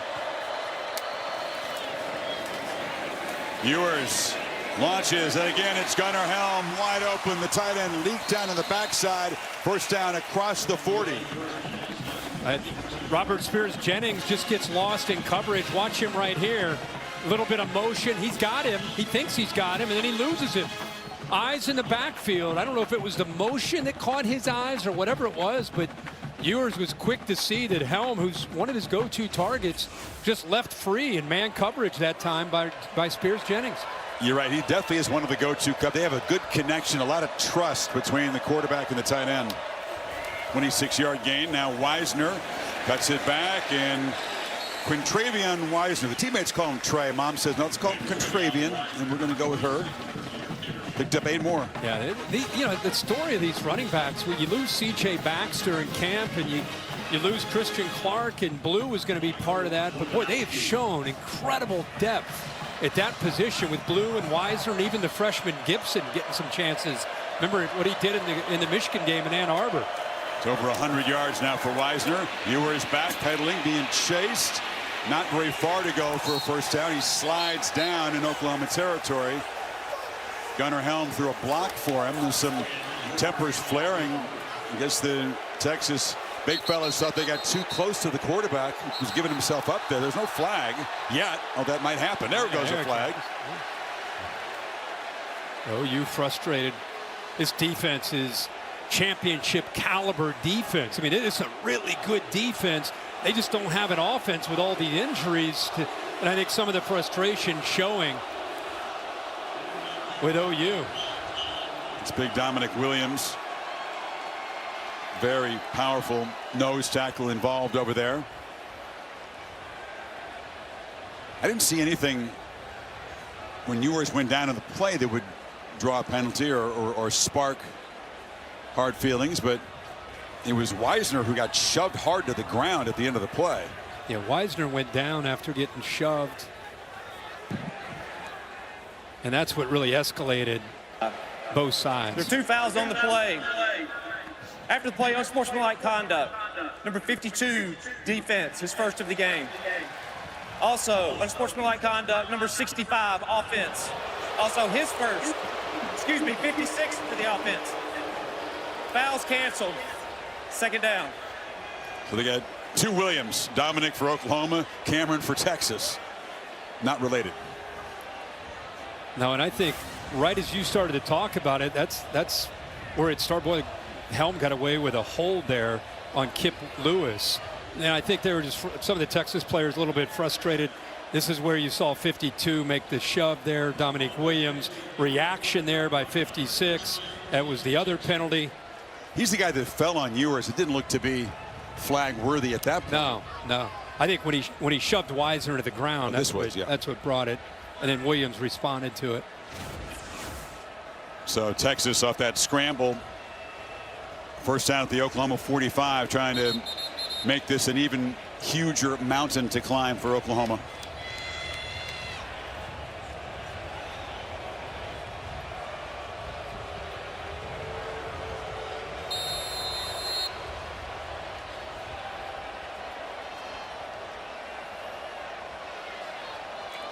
If you're Oklahoma and you want to sit back and prevent big plays, I understand that, except it allows Texas to go on these longer drives, churn even more clock. You're going to get fewer and fewer possessions. Blue off the left side picks up a few. Well, the fear is if you do bring safeties down and you put a safety in the middle of the field and you give him that one high look, Ewers has such confidence in his receivers, he'll take a shot. And they're just kind of baiting this defense to eventually get them down. End around here. This is Wingo. Ryan Wingo made a play like this against Michigan. You give him any space, and you better buckle up. Peyton Bowen ground him down, saved the touchdown, but he gained 25. 6'2", 210, true freshman out of St. Louis. Sark tells us he could be, he says, Jeremiah Smith at Ohio State is a great receiver. Ryan Williams, a great receiver at Alabama. He said soon people are going to be talking about Ryan Wingo in the same fashion. They fake the pitch. Ewers on the move. Avoids pressure and fires into the end zone. Incomplete. Tried to find Helm, who was well covered. Yeah, 22.5 per catch for Wingo coming into this game. Electric 75-yard touchdown against the Roadrunners of UTSA. And I think you're right.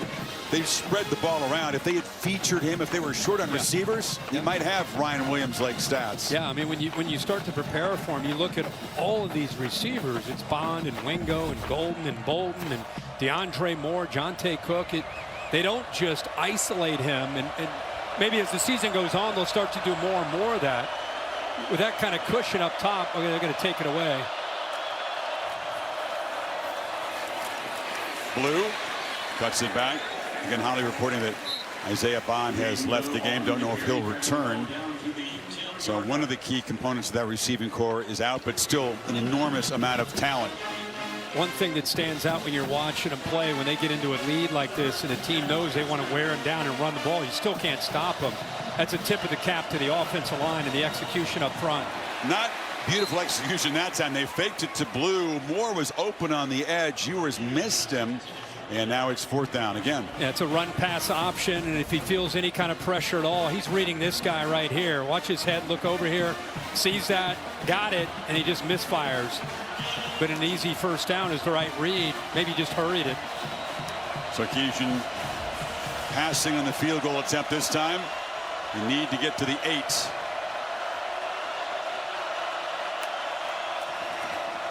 Fake it to Blue. Ewers, end zone, and he overthrew it. So a turnover on downs. Wingo was behind a couple of suitors. That would have been a tricky pitch and catch. Yeah, he's trying to kind of give a hesitation. Big fella. 2,100 pounds. I asked the handlers, I said, is that bigger than normal? I said, yeah, he's kind of beefed up. Eats about 65 pounds a day. So like Sarkisian's beefing up the offensive line to get ready for the SEC. Yeah, even Bevo's bulking up, yeah. Man, I wish Ben would have come this week. I would have loved to send him down there to say hello. Hawkins from the pocket. Pump fake, and he'll be knocked down hard. Nobody open. And eventually the pass rush closed in. That's Ethan Burke who knocked him down. Yeah, they're zeroing in, keeping their safeties back, not willing to give up anything downfield, and then they can turn up some pressure. Able to bring the nickel that time. I thought he might throw that one away again outside of the pocket, but instead, like you say, a pump fake, another loss of yardage. It was an aggressive pump fake. He had to beat his left hand out there to keep the ball in possession there. 2nd and 14. Barnes from the goal line. Muscles for a short gain. Holly? Well, speaking of beef, this is something intentional that Steve Sarkisian has done since he came to Texas. He understood from his time at Alabama that the line of scrimmage is everything to win a national championship. So it's been subtle, but it does matter. Look at the offensive line. On average, they are 10 pounds heavier, and the defensive line, you can see the changes there. They are slowly but surely investing in big men, is what Steve Sarkisian says, and they're getting that push along the line. They definitely looked the part. Impressive team coming off the bus. Impressive team on the field. 3rd and 14. Pass rush. Flushes Hawkins again. Who scans and just throws it away. Nobody home. And Trey Moore came after him. And here comes the punt team. Well, his intended receiver, Bauer Sharp, thought he was scrambling. He started to block. There's no one to throw the football to. I mean, their last 7 drives, punt, punt, fumble, fumble, punt, punt. Why they're 18 points down. And you go back to Texas going for it. What's the downside? If you don't get it, you're putting this OU offense that's struggling at their own 10-yard line. They'll zing it and boot it away again. Really no consequences. You get the ball right back. There are 3 returners back. Silas Bolden standing at the 45. Lefty gets it away and drives him backwards. Good punt. Bolden makes the grab at about the 30. Now tries to get the edge. Is retreating here and will finally turn the corner and is grabbed out of bounds at about the 32-yard line. A 64-yard punt to cover from all angles. The T-38s are part of the flyover before the game. There they were. Let's go inside the cockpit, Kurt. You've been inside one of these things. I have. Backseat. The backseat. I threw up the entire trip. Hour 45. Fellows from Shepherd Air Force Base up in Wichita Falls being honored before the game. That was cool. Some Texas fans and some not Texas fans. Longhorns from the 32. Midway through this 3rd quarter. An eventful 3rd quarter so far.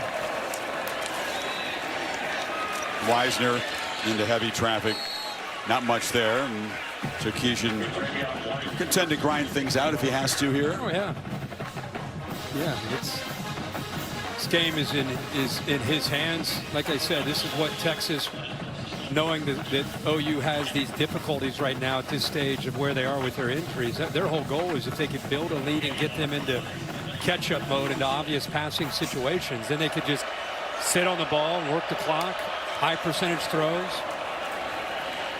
There's a high percentage check down to Wisner, who's slammed down a couple yards short of the marker by Bowen. So third down and about 4. Starting to look at Texas from a bigger picture standpoint of who they are. They're going to get an opportunity next week at home against Georgia, but this offense with the offensive line, the new weapons that they've developed on the outside, the nice tight end, Ewers experience, and Wisner and Blue in that backfield, man, there's a lot to like. A lot to love about the defense, by the way, which came in averaging just 7 points a game allowed, under 4 yards per play. Beating those marks so far as Ewers has plenty of time, fires across the middle to Golden.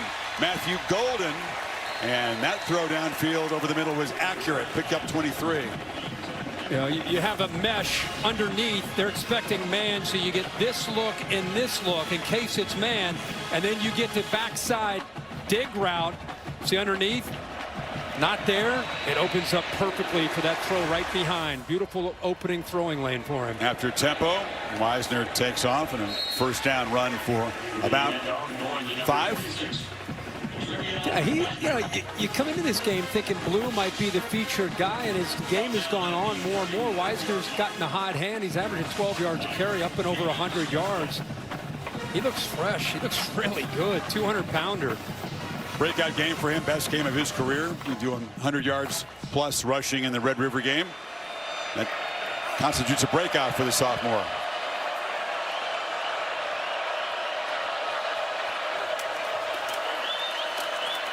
Feed it to him again, busted outside. Wisner lowers his shoulder, and he banged into Kobe McKenzie, and it's another first down. Holly?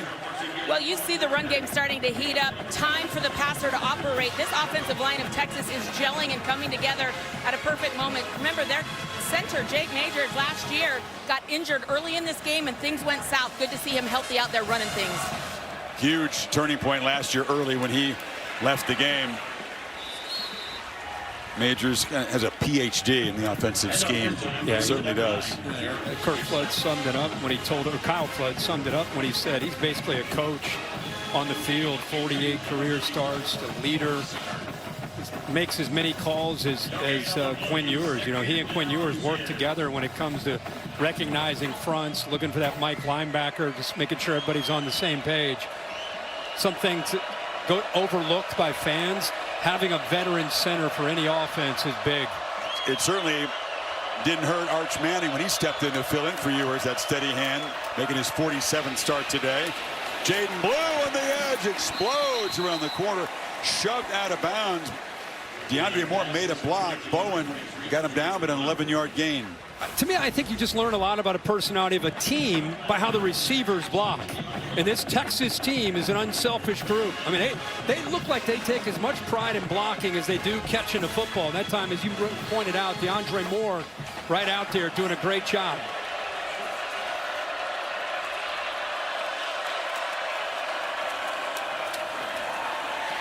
Left side, not much for Blue as the Longhorns kind of grinding away again, trying to make this an even deeper hole for Oklahoma. Pretty good penetration this time. Terry's able to get in there. Oklahoma's been rotating a lot of different players. Woolard also in the transfer from Miami of Ohio. Breather for Wisner. Now he's right back in there. Got the football again. Stiff arm, breaks free. Wisner, he's delivering shots in that Oklahoma secondary, not taking them. There's a flag out on the play back near the line of scrimmage. Yeah, he went up with Kanai Walker. Looking folks up. He dialed him up. They're going to bring this one back. 10-yard penalty, second down. Yeah, the right guard, DJ Campbell, on a holding call. But, man, it's fun to watch a back. Instead of going out of bounds, he stays in bounds and takes that hit on. You said fresh legs. Yeah. Right there, you see him grab it 90. Again, Woolard. 32 carries through the first 5 games, so they've been able to spread the ball around. And there's not much wear and tear for any of these Texas backs. And Wisner today just hitting his stride. The hold moves it back to a 2nd and 22. Pitch on the edge. Catch made by Wingo, and before he can get going, drag him down at the 23.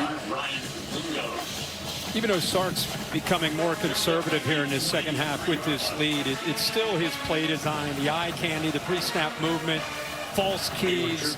Does a really good job of putting a lot of pressure on a defense and making them really communicate, make sure they adjust. A lot of pre-snap movement.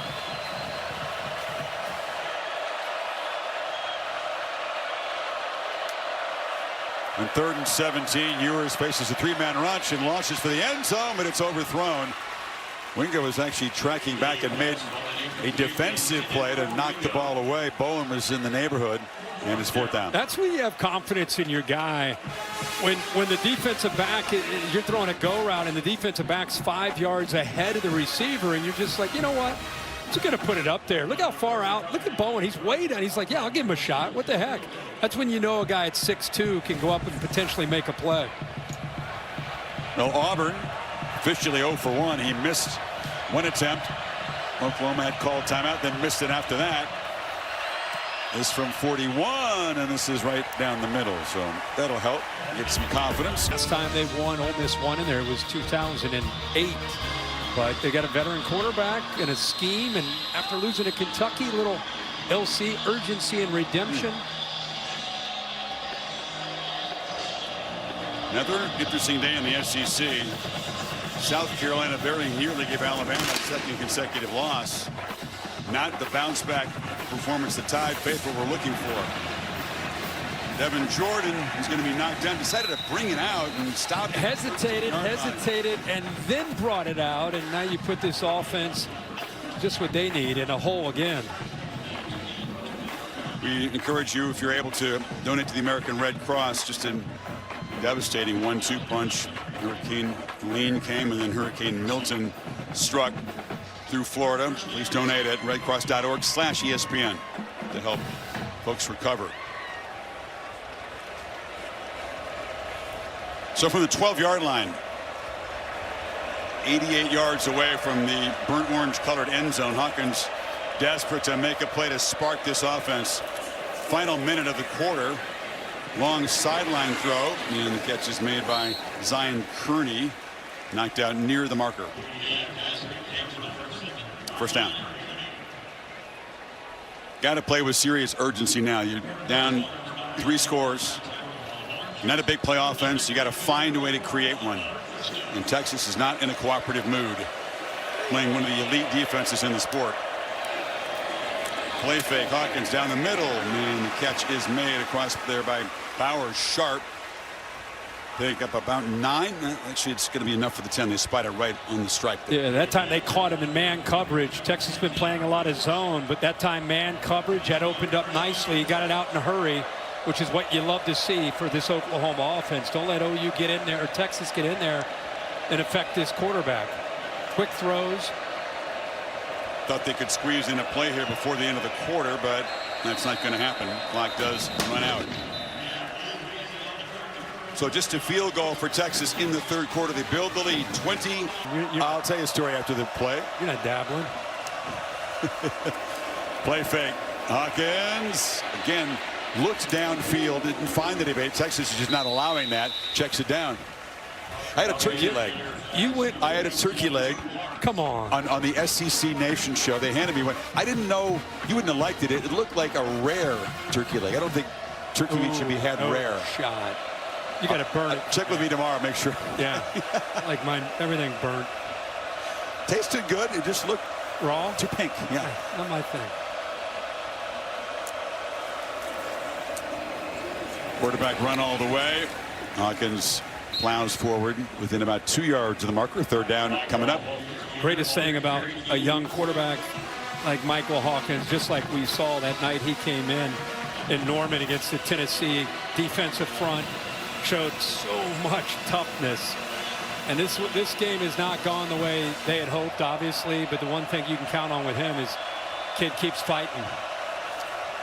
Not the biggest guy. He's under 200 pounds, but he is certainly tough. Kind of wiry, strong, obviously explosive, slippery. There's a shovel pass inside to Bowers Sharp, the tight end. And Benda makes the tackle. It's just enough to keep this drive going. That's a nice little triple option there with the man in motion.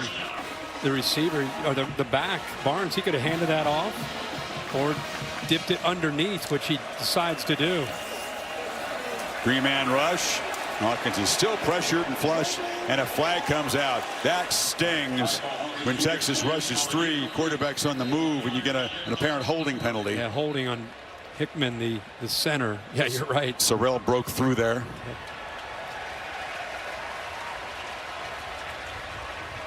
Texas defense is not slowed down. There's a lot of pent-up frustration. They know that Oklahoma's owned this series, except for the blowout 2 years ago. Offense number 51. 10-yard penalty, first down. It's the only win for Texas in the last 6 meetings coming in. So these guys have experienced more heartbreak than elation in this rivalry, and they are out to fix that today on the Texas side. And will continue to come after Hawkins and lay the lumber if possible.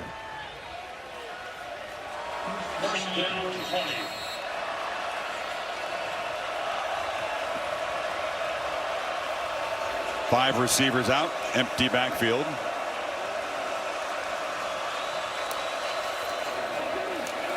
Five-man rush again. Hawkins pressured and dropped down by Anthony Hill, who has had a monster game again against the Sooners, just like last year. Well, that's such a dangerous thing. You empty it out. You've got five offensive linemen, and they're rushing five. It's one-on-one, and the edges is where they're able to get the pressure. On the right side, he goes around, and on the left side, Anthony Hill shows that versatility, gets underneath that left tackle with quickness.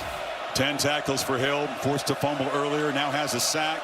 Look at Hill. He's out here. He drops. He rushes the quarterback. He does everything. 2.5 tackles for loss for the big linebacker on a Denton. Holly?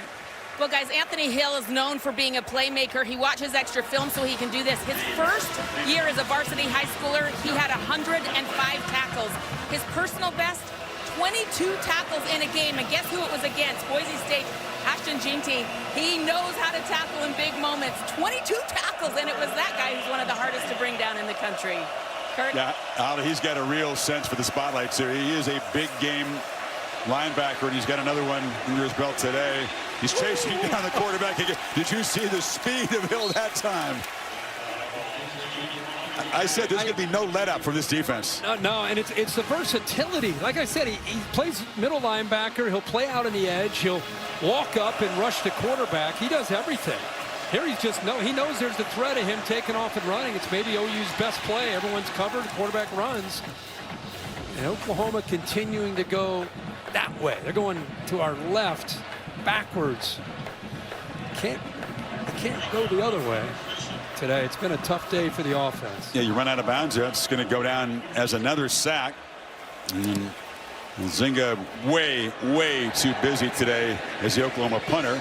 And Silas Bolden is living adventurous. Silas Bolden, can he make the punter miss? He can. Down the sidelines, and he's finally knocked out of bounds way down near the 20 of Oklahoma. He recovered a fumble for a touchdown earlier, almost housed the punt return there. But Chris, great job right when he caught this ball. I wondered if it might be potentially a block in the back. I'm looking at Bill to see what he thinks, but he kind of just used him as a shield to work around him. But that play opened up very nicely. Bill, what do you think of that initial? Yeah, he was behind him in chase mode, and yeah, if he's got contact behind him, easy to support a block in the back call there. There wasn't one. Bowers Sharp's the man that hustled down there to save the touchdown. But another big play for Bolden. Oklahoma thought that they had to win the special teams today, make something happen. It's been the other way, and now Texas begins the drive in the red zone. Silas Bolden was a heck of a player. We saw him up in Corvallis. He was the most reliable receiver in that Beavers team a year ago. He comes down here as one of the portal signees and hadn't really had a breakout game until today, but he's made a big impact. Like, you know, that's what Sark said. At any moment, you think he's got the ability to get loose, and it's here on special teams. They just come at you in waves. Last year it was Worthy, it was Mitchell. I mean, you knew who you were dealing with. This year it's such a different group, very different style from last year too. Ewers looking to throw on first down. Flips it short, incomplete, and flags come in. That was Desan McCullough in cover trying to break up the play against Wingo. A little too aggressive.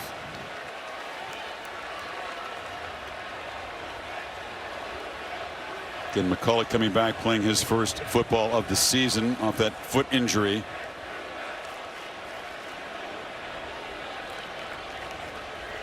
Still talking about it. Pass interference, defense number 1. Spot foul, automatic first down. Always amazes me when the left arm, I think, is what they're looking at. Yeah, he definitely hooks him. It's amazing. The team that's leading, you know, the split to 50, and from our vantage point to our left is all burnt orange, and from our vantage point to the right is the OU side. And as the winner starts to become more and more obvious, you see that side full, jam-packed, and we start to see people starting to head out. Wisner showing a lot of fight. Eventually 5 or 6 surround him. There's not a single person in this Texas section that's left at all. They're not leaving. Laura? Yeah, exactly. Hey, guys, Brent Venables is looking for a strong stand from this defense. He just challenged them on the sideline and said, they are whooping us in all 3 phases. Now's when you show me who you are. Stand up. Who are you going to be in this moment? Also telling him, I want to pick 6. Get the ball back. Take that thing down and score. You're our chance to put points on the board. I agree with him on that. They might be the only chance to put points on the board is the defense. Defense trying to get Wisner to the ground. They do so after a short gain. Stutzman, who else making the tackle? Remember how this game started with those turnovers and opportunities, plus territory for Oklahoma? They have 14 plays in the first quarter alone in Texas's side of the field. Since that first quarter, they have not crossed midfield. Felt like that was a day or 2 ago when they were doing that. 3rd and 6. It's Ryan Niblett, who was in the backfield. Now the receiver motions out and comes to this side. Ewers looking that direction. Now scans to his right. Man wide open. Pitches it down to Gunnar Helm. They just have not accounted for the tight end too often today. And he makes him pay, converts the 3rd down. Now, there you go. You give him time with rushing 3, dropping 8. He's able to work through his progressions. Nice job. He worked from his left. Came all the way back to the right. Maybe his 4th option there. He checks it down to the tight end. It was just kind of waiting there, as I say, a check down, and finds him. Helms had a heck of a day getting the football and showing what he can do after the catch. Any opponent for Texas, beginning with Georgia next week, is going to have to look at a lot of tape and figure out what they can do. Have a plan for Gunnar Helm, because Michigan couldn't stop him. Oklahoma hasn't stopped him, and the way Sark designs these plays makes it very tricky.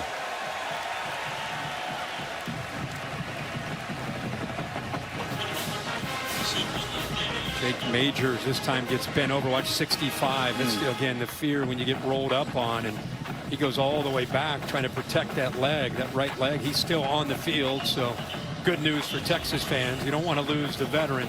No. There's a scary grimace that he had. Those braces save a lot of knees. Yep.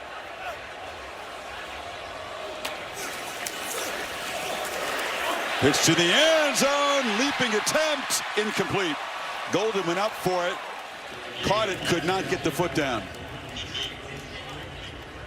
You know, Ewers on this drop back, he takes a hitch, and I think it makes the ball just a little bit late. It's a small thing. Watch his footwork. If he doesn't take a hitch and he just gets the ball out, see that hitch right there?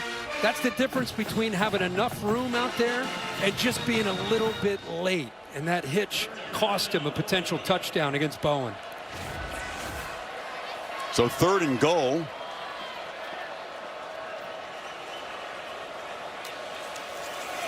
Pitch to the edge. Weisner trying to work his way back, but they were all over him. Kip Lewis makes the tackle. They're still flying around over there. That Oklahoma defense playing with a lot of pride. Laura just talked about Brent Venables challenging them, saying, hey, you know, we need you to score. We need you to make a stop. Show me what you got. They continue to battle, even though the score is at 24-3. Force the short field goal attempt from Auburn to extend the lead to 24.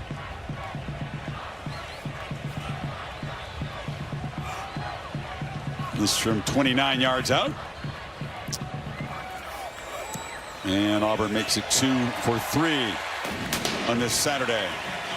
And I gave them all they could handle in Tuscaloosa the week after they lose to Vandy. 2-point conversion incompletion by the Gamecocks, so that would have gone to overtime.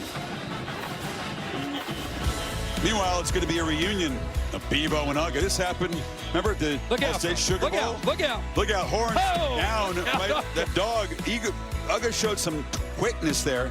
Flash bulbs, they told me, flash bulbs, not the dog is what set him off. That's their story, and they're sticking to it. Is all I know. In Dallas every year, the privilege of donning the golden hat. They just take the trophy apart, put the hat on the head. Danny Stutzman wore that hat proudly with Oklahoma's comeback victory a year ago. Then he posted a picture doing the horns down, rocking the cigar, the shades, and the golden hat in the locker room. He's selling t-shirts with that picture on the front, and the back is only Oklahoma fears God, Texas fears Oklahoma. Didn't sit well with the Longhorns, by the way. They took note of that picture that Stutzman posted. Hawkins on the move, flips it down, and it's Thompson taking a hit after about 6 yards. I showed that picture to Ewers. He said, does that make you mad? And he said, yes, it does. That's how he came in today. Horns down on the necklace. Yeah. Okay.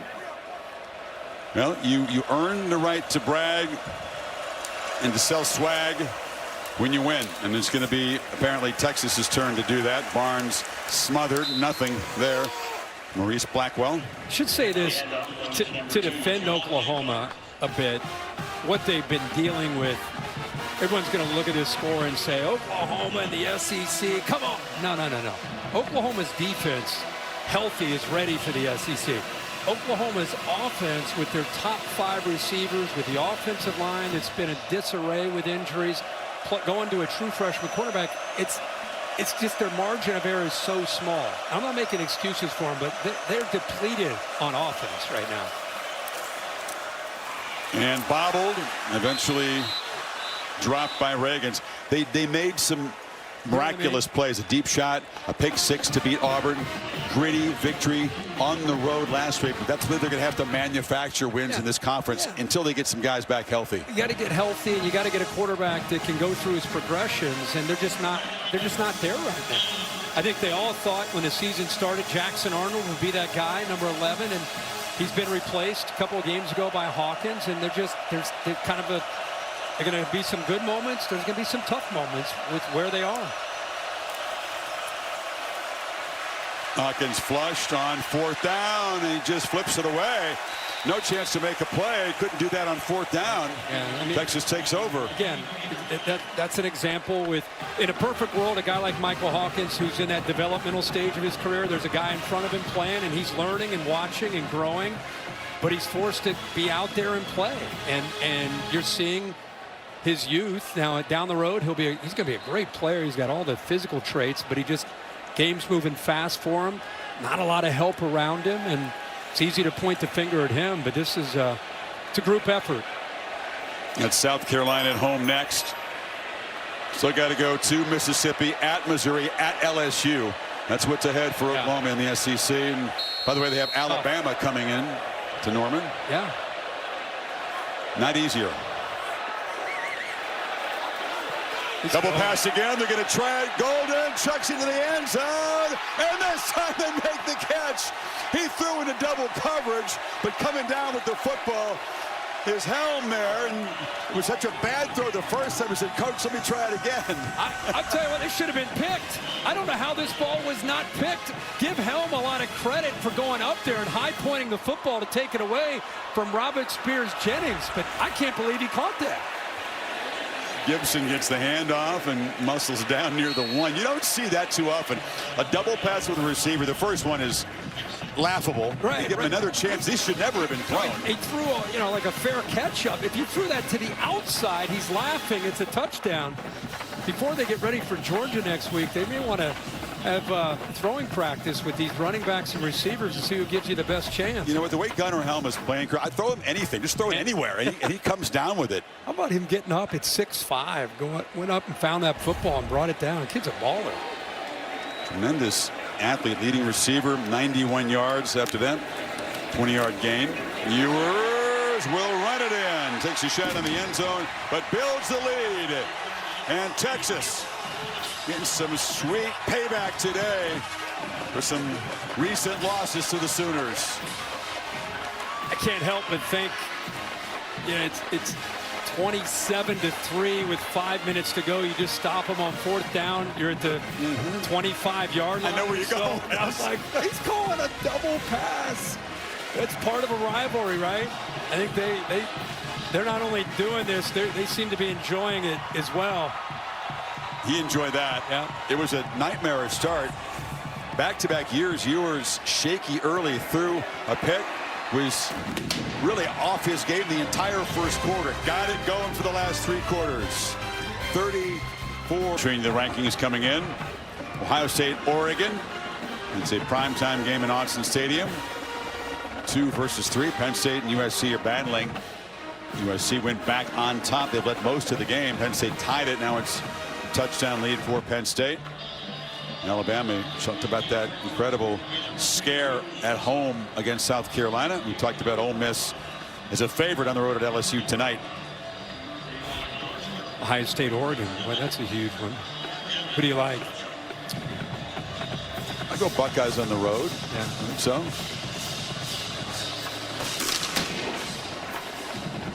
Your thoughts on that? You can pick that game. Preseason I picked Oregon to win the national title, but Ohio State. But you picked Ohio State to win the Big Ten. I know, I did. Mixed message, my friend. Yeah. All-State bus is here. What's your All-State good hands play of the weekend so far? I might as well use the play from here with Silas Bolton, who's blocking in the backfield. Back gets out. He's kind of trailing. He's hustling, maybe going down to celebrate. I think he's hustling just in case that happens.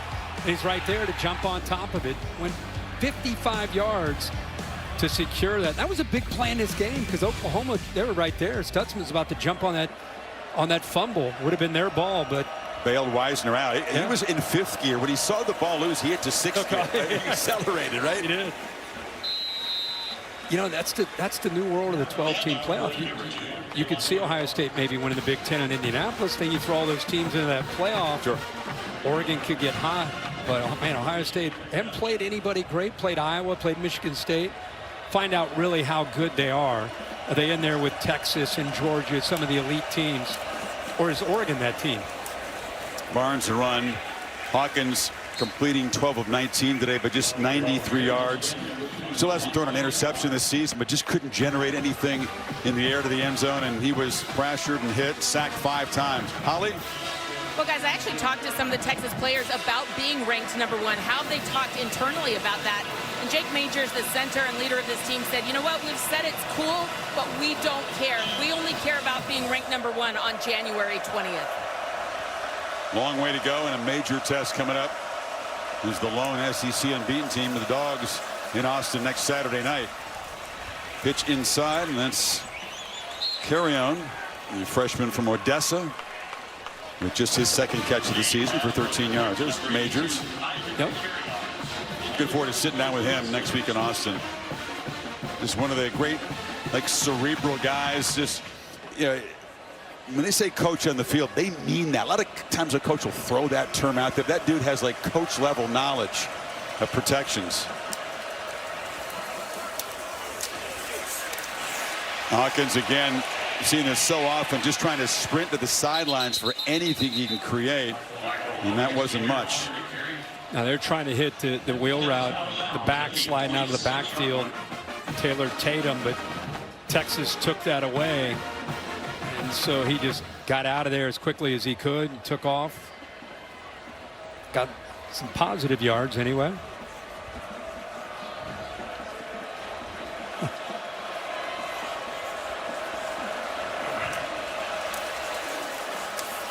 Handoff inside to Tatum, knocked down.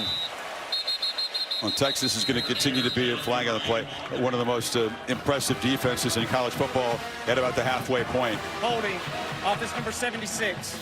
10-yard penalty, second down. They're a nightmare on third down. They get after the passer. Really hard to run the ball on. Lead the SEC in interceptions. 7. Don't have any today, but yeah, there's not many weaknesses to spot. no, and now they're attacking down here. Watch this. OU pulls this way, and then I don't know if it's a false cue, a false read for the linebackers, but they're pulling left and then running right. Still working at Telly in 3 minutes to go. I like. Yeah.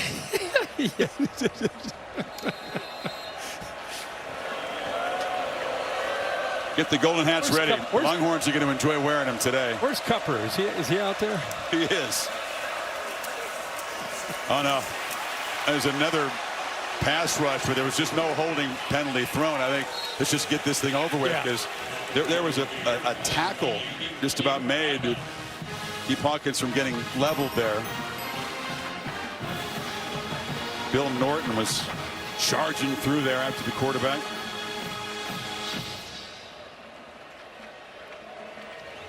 Sarkisian will obviously spot some things that they want to clean up and improve upon. The start for one on offense, but got to be pretty pleased. By the way, we have spotted Cooper Manning, Arch's dad, Peyton and Eli's older brother. There's Ellen.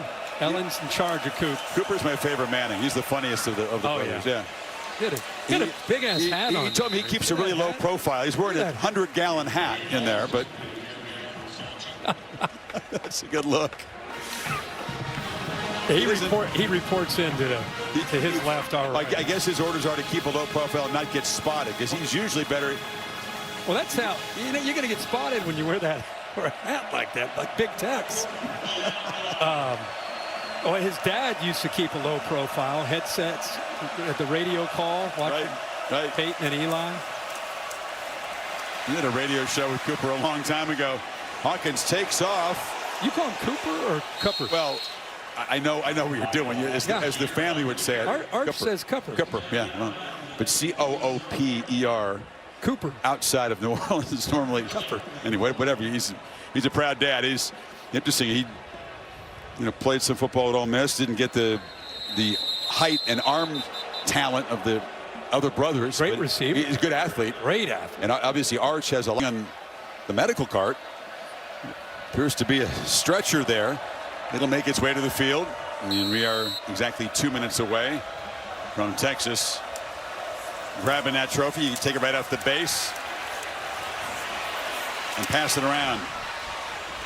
Hawkins sprinting again to the sidelines and tracked down by the very speedy Benda, a guy who can clock 22 miles per hour in the catapult system. Yeah, he can go. It's the first time that Oklahoma has crossed midfield since the first quarter, when they started a drive or two in plus territory.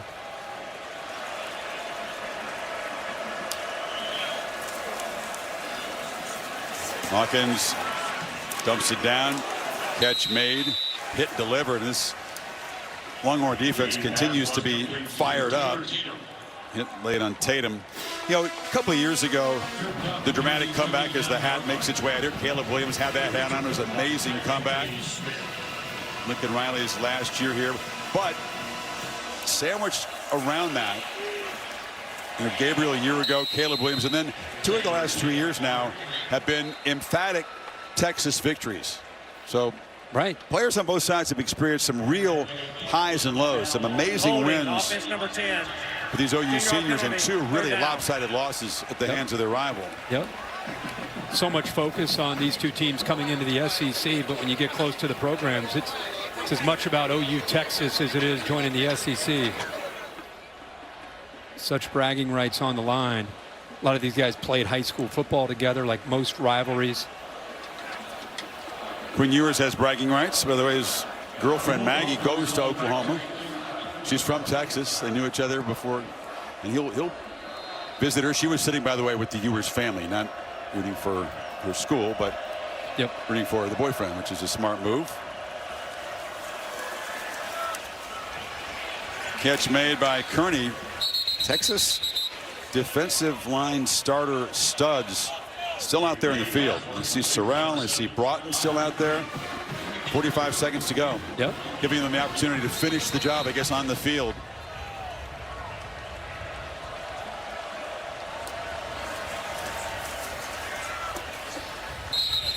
Pitch made. Kearney steps out. 35 seconds to play. I have to check the status of Isaiah Bond. Not only reporting he left. Certainly want to have everybody healthy. It's Michael Huff there. Yes, it is. Saw him last night at dinner. He has a position with the athletic department here. He's kind of a mentor, big brother to a lot of players. The former Longhorn great. A stud. Tremendous safety. Look out. Ball pitched out by Hawkins. Again, they're just grabbing people on the way by, and thankfully the flags are not being thrown. Xavier Robinson made the catch. It is a first down for Oklahoma.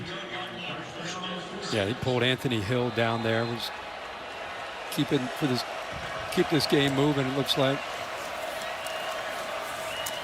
Flips it down again. And the catch is made by Xavier Robinson. Guys way down in the depth chart for Oklahoma, getting a chance to touch the football in this rivalry game.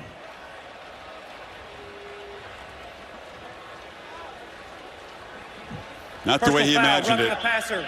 Defense number 88. High hit. Half the distance to the goal. Automatic first down. And Sorrell made a big impact today. Too late on that hit. And now he'll come out. Yeah, this thing's going all the way down, even though it's out of reach. They're still sending messages to each other. Sorrell just finished that, and that's why they called that. Finished it into the ground. What do you make of it? Not that play, but the idea that Texas's starters still out there laying the wood. And I think it has as much to do with not wanting to give up a touchdown to OU as it is about just trying to finish the game. I don't think these guys want to come off the field. They don't want to give up a score. Hawkins across the middle, and it's too high for Jake Roberts. Down to 7 seconds to go. Yeah, he had him there. That opened up nicely for him. That hat fits no one, by the way. You could kind of perch it on the top of your head. Right. Second down, goal to go. And the winners never care. Quinn Ewers, his final go around. He said, "You're not coming back yet again, are you?" I mean, in theory, he has another year, but this is it. He'll have 2 wins in a heartbreaking loss a year ago as the starting quarterback in this rivalry.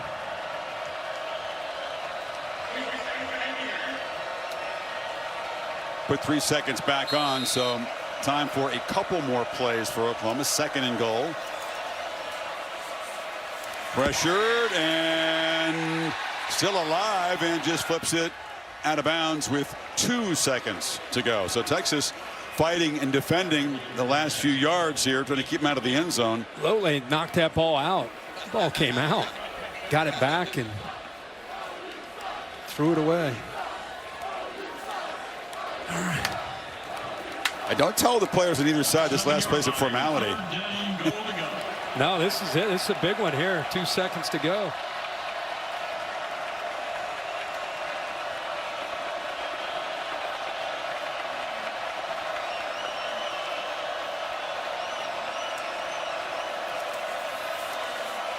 Last play, no shot. Airmailed way out of the end zone, and that's it. Texas, slow start, strong statement after that. 34 unanswered as they clobber the Sooners.